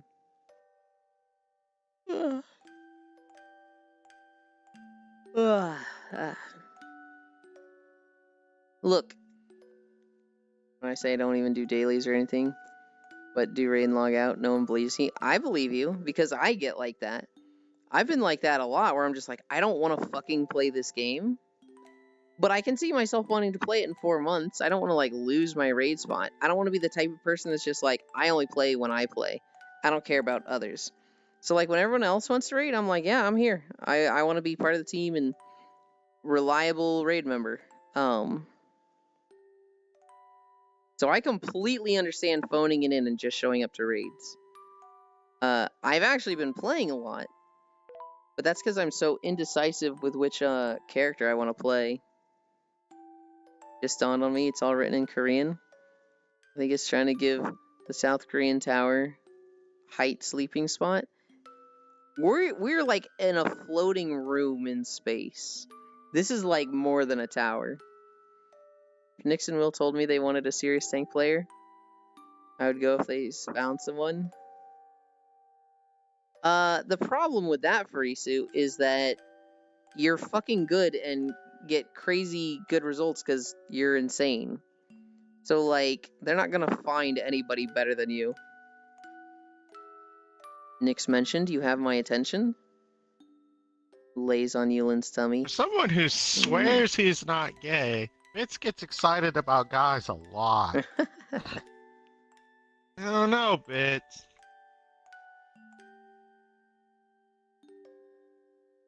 You know I haven't been doing the rotation properly all patch. Doesn't matter, Furisu. You can still go to 11 or 12 stacks and, like, tank it out to the end. And our other tanks, as much as we love them, aren't doing that.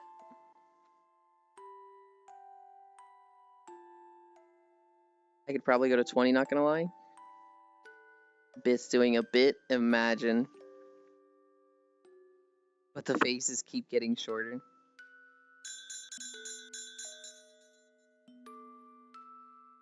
I'm not gay. I love my homies, bro. I know you're not gay, I'm just fucking with you, Bits. He knows. Ah. My goodness. It's okay, it's not gay to kiss your homies. True. No, it's 100% gay. No, it's only gay if the balls touch. Yeah, it's only gay if your balls touch when you kiss. Yeah, and you make your balls touch every single time. Oh, there's a hole. I'm gay and I love the homies. Gay for Yuland, what the heck?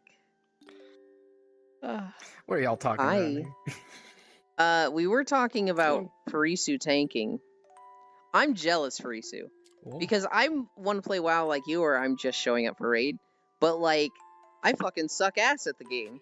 So, like, you show up and you're, like, the best tank and kicking ass, and, like, everyone's like, damn, Furisu's so cool. I show up and it's just like, wow. Yuland has not been running their dungeons. It's very evident. Yuland, not that you're low, not that you're bad or anything, but maybe you could do a little bit more dungeons, you know, just because it's item level, you know, it's not you, it's item level. It's just like, feels bad, man. The new people clearly don't like how apathetic I am doing dungeons. Yeah, but they don't matter. They just don't matter as much as the core group. Yeah, they're new, fuck them. They're new, fuck them. They're the side group. They don't matter. Base. Like, I want them to have a good time. They've been bringing in energy that I don't give a fuck about. And so, like, they'll say things now and then that I'm just like, cool, don't care. Happy for you, whatever. Oh, were they super tryhards? What is... I'm, like, seeing through my hair right here. They're super tryhards, but with dungeons. They like doing raids, and so they've been kind of showing up to our chill group because, our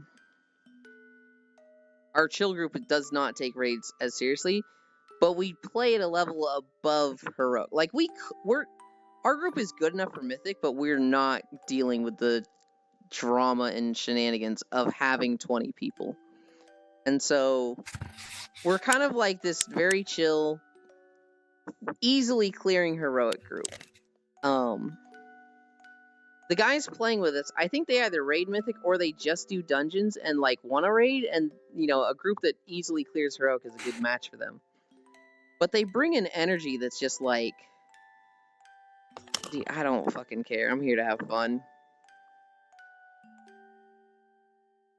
The guy at the Chiva raid was like, do I mute this guy? But yeah, dude was like, if you aren't 3K IO, you aren't good at your spec. It was so bad. Yeah. Yeah. I'd give you my heart, but you already stole it. Oh my god, Feed-chan. Fucking Frisu. I don't know if you stuck around in Discord much when after raid, but Kron will fucking go off on the one guy. The guy that doesn't like doing mechanics and shot calls. Kron will fucking lose his mind over him, and he has him muted. And it's so funny because Nix and I know, right? And so the guy will be like, Kron will be doing this mechanic. And then like Nix will repeat it and be like, wait, so I'm doing this one, Kron is doing this mechanic, and then this guy's doing the third mechanic, and so that Kron knows he's actually doing a mechanic. It's so funny. Priest guy, I think he's a warlock named Tim, and he's a paladin, a ret paladin sometimes. I don't think it's the priest, but it's the guy that shot calls. And Kron loses his shit at him. The guy, it started with the guy calling for Bloodlust. Because he'll be like, hey, Bloodlust now, right? But this guy, instead of just being like, saying it once, he'll be like, Bloodlust, Bloodlust, Bloodlust, Bloodlust, and Kron's just like, chill the fuck out, dude, god damn.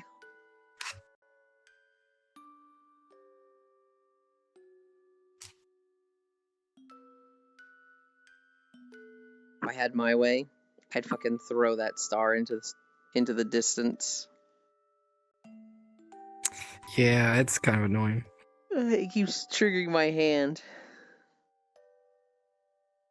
Now he goes Bloodlust X3 and Kron doesn't care. Basically, well, You Kron could has just a turn music. the haptic off. I like the haptic for other things. It's just when I'm laying down that it bothers me. Like, I hate not having the haptic when I'm trying to grab stuff. See.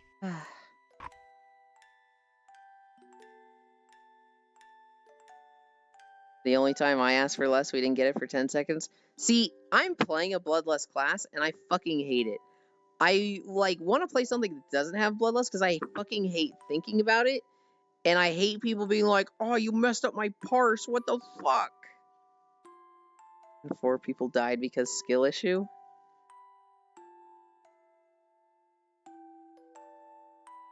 This was in the Chivo run, right? Oh my god, the 3 guys talking about parses on normal. I was going to scream. It's actually wild. It's actually like, Oh, guys, chill out.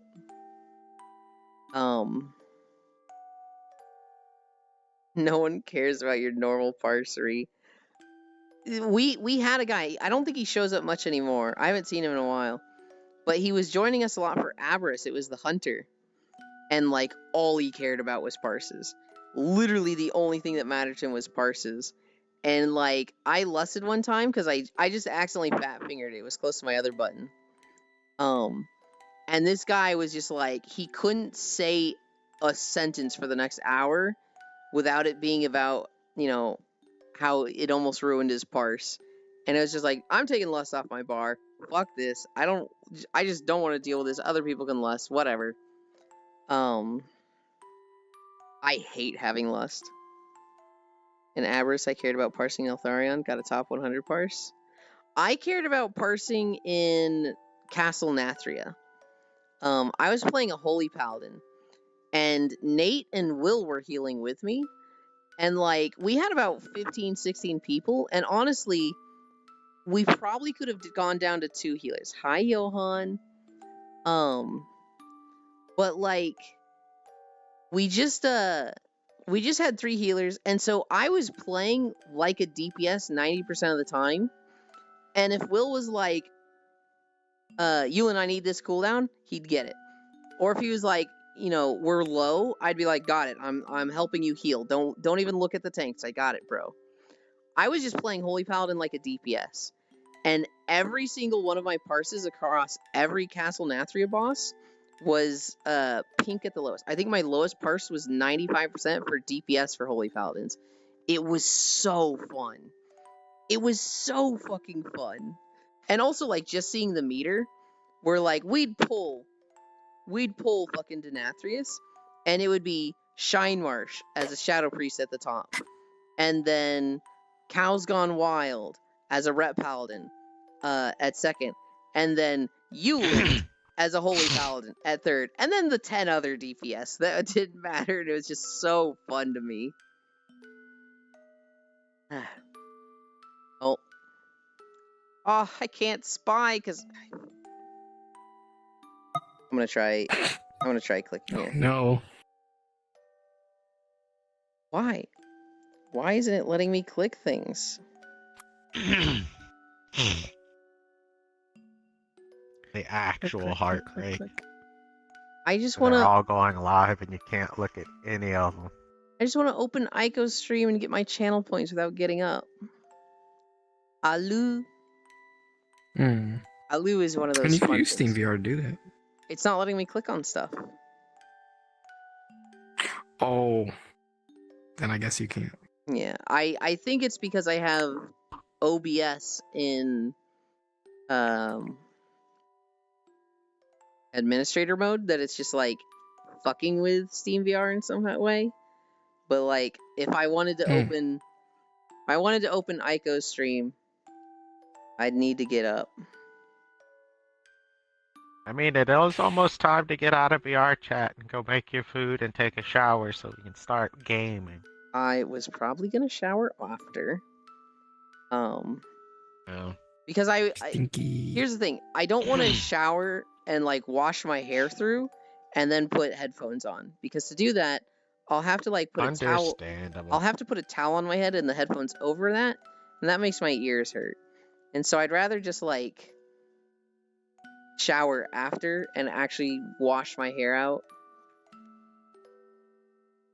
Oh, is it actively getting colder You outside? need to eat. At 10 a.m.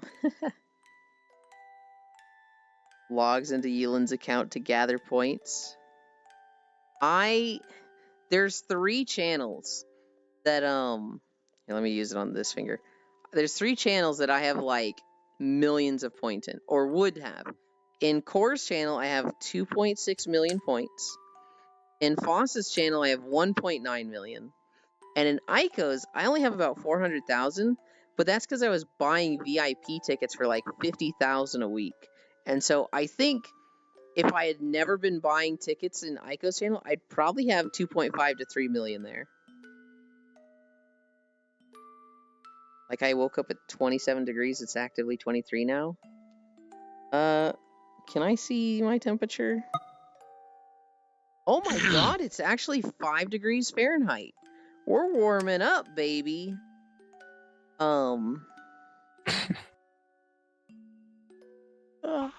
We're actually starting to not be negative.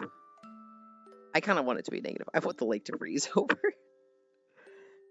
Because I stay inside, I just like it when it's cold and pretty outside. I don't want the effects. Like, I don't want, people to be struggling, people to be uncomfortable going under their job. Death rates typically go higher with snow. Hi, Sarah's. But, like, just aesthetically, I really like snow. My favorite type for Pokemon is Ice type. Granted, I don't think there's any really cool Ice Pokemon. But Ice as a type is my favorite. Articuno's beautiful. Articuno's a legendary. Yeah, I know. I'm aware. But I you don't said like- ice types. It's still an ice type. I don't like legendaries. I don't like the chosen one status. So, like, legendaries are just like, get them away. You don't like the teddy bear? The polar bear? The one with the fucking fur dick? No. I forgot about that. Yeah. Boy, if it was 5 Fahrenheit, your lake would be frozen already. So lakes are weird.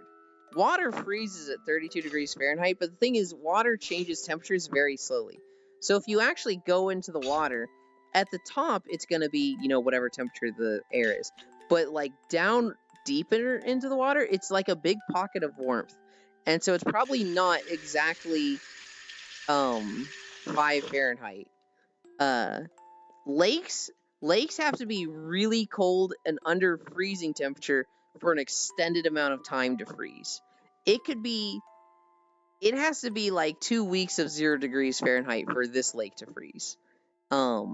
It's just big enough that it just doesn't freeze overnight. It'll be like freeze around the edges Fun fact. and then over the top gradually. And yeah. Hot water freezes faster than cold water. What? If you put hot water in your freezer, it'll freeze faster than if you put cold water in your freezer. Huh. That Because just the hot water's molecules are moving, so their molecules are actively reaching the outside and getting colder faster than the cold water molecules, which are mostly static. Huh. So So I it'll just cool think of the down girl on faster. Hell's Kitchen who I think she heard that but didn't fully understand it. So she was trying to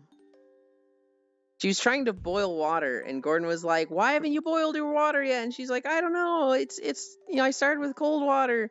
And he's like, "What?" And like it's that clip of Gordon just going, "What?" Cuz he's just does not understand what she's saying. Cuz she's like, "I started with cold water so it boils faster." And I don't think that's how it works. It's not. Ice types are cool, huh? I feel like there's not many ice types that are cool. There's Glaceon, which is, cool, but it's, it's an evolution, so it's too popular. Frostlass is really cool. But other than that, it's like there's just not too many cool ice types. Wait. You don't like the ice type Sandslash? He looks badass. He's okay. Oh my goodness, this man. Damn, Tron dumpstering everyone is still not doing 95 plus on every boss. Competitive spec. What about the ice type Ninetales? It's gorgeous as fuck. It's really good, but I don't know. I feel like I don't like them because they're knockoffs. They're like just variants of something else. Yeah, I live next to a lake. The edges are frozen solid, but it's only been 3 days. Not lower than 18 degrees, and it's a fairly large lake. And Warm Pocket, the less popular sibling of Hot Pocket. Okay, hipster cast form during a hailstorm. What about dragon types? Hi, Meowmies. I do like dragon types. Actually, when I played through X and Y, I did an only dragon team. And Tyrantrum was my fucking goat dragon D's. I don't mind if it's you, Meowmies. I mean, Yulin just like nuts. I don't think it matters really Hey, if it's yo, Meowmie's bet. nuts. Takeru, hi. I'm just gonna assume your lake is fed by a spring. Mine is fed by mountain spring runoff. I don't know what my lake is fed by. We've got. This might be giving too much information that people could find. We've got 2 lakes. We've got the small lake and the big lake. And the small lake drains into the big lake. How was your walk? We had 6 degrees incline. We were only gonna go 5 miles, and then Farisu got me talking about WoW, so we ended up going 6 miles. We got our first hate raid. It was weak and wimpy, but we had people in the Discord spamming a Nazi Discord. So it was yay, just the 2 people. moving up in the world. Yo, let's go.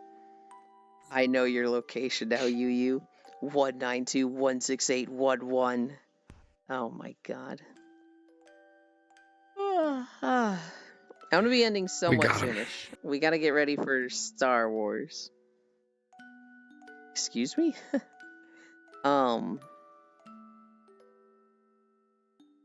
But, oh my god, my stomach is making so much noise. I don't know if my mic has picked any of it up.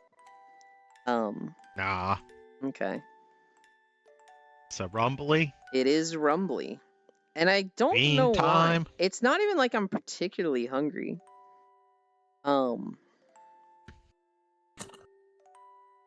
But yeah, so with Star Wars,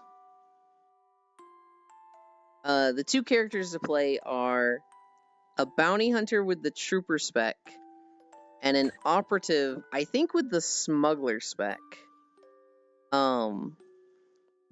The operative I made, or the agent I made him like a big tall beefcake guy, and he's going to just be evil and like fucking kill everybody. He kind of looks like Zap Brannigan with black hair. Oh my god. I don't really want to play that with other people. The other character is the bounty hunter with the trooper spec. And so I have the fucking big fuck you Gatling gun.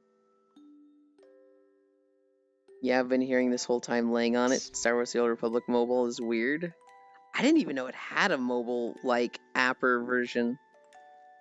It has mobile? Yeah, that's what I'm kind of like, wait, really? I can understand if they have a mobile app to, like, do daily stuff with like, a command table. Like, if you could play the MMO on mobile, that's like, huh? Ruru? Like desert moment.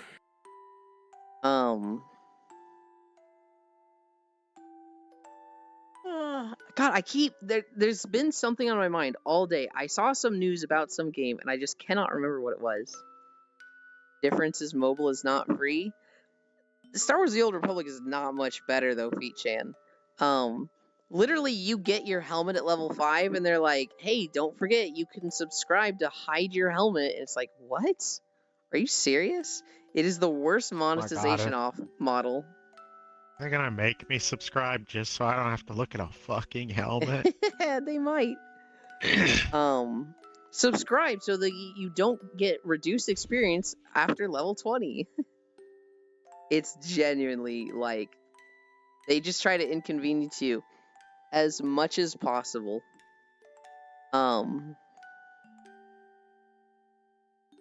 But we're gonna have fun with it. We're gonna have fun because we're gonna be playing with friends and playing through BioWare at their peak. That being said, I should probably get ready. I should probably end here and then eat and get in Discord. Where is my camera? Here it is. Where are we going today? Oh, these things are fucking in my fucking face. It's supposed to start at 1 pixel.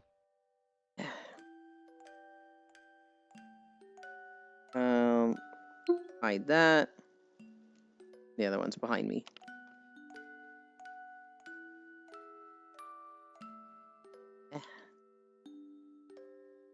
Anchor world. That's okay. Where are we going today? Oh, we have a big raid. Yulin Steppy raid.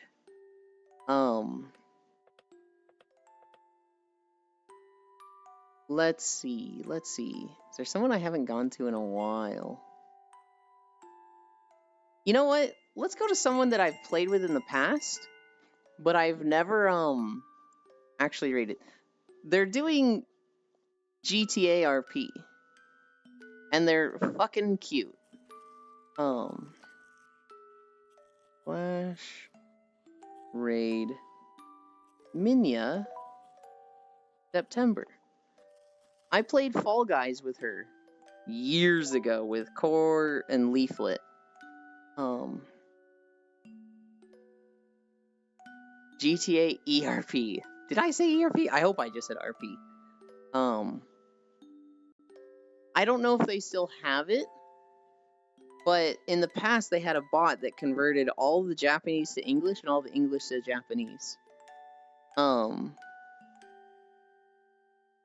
We're gonna see if they still have it. I don't personally watch much GTRP, but they're a good target today. That being said, thank you everybody for accompanying me. We did 6 miles. Wait, Minya? No way? What do you mean, Minya? No way? I'll probably be hanging out in Discord if you're streaming it later. My appointment was canceled for today. Oh no. Yeah, I'll be in Discord like until Zuvi goes to sleep, because that's our planned stop time, is whenever Zuvi gets tired. That being said, where's my mouse? There it is. I love you. Bye.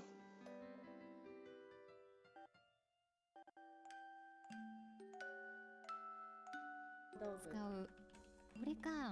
ね、バルーンで出てくる。バルーンが。あ、すごいいっぱいあるな。かわいいよね。あ、かわいい。ちょっと離席するね。かわいいかわいい。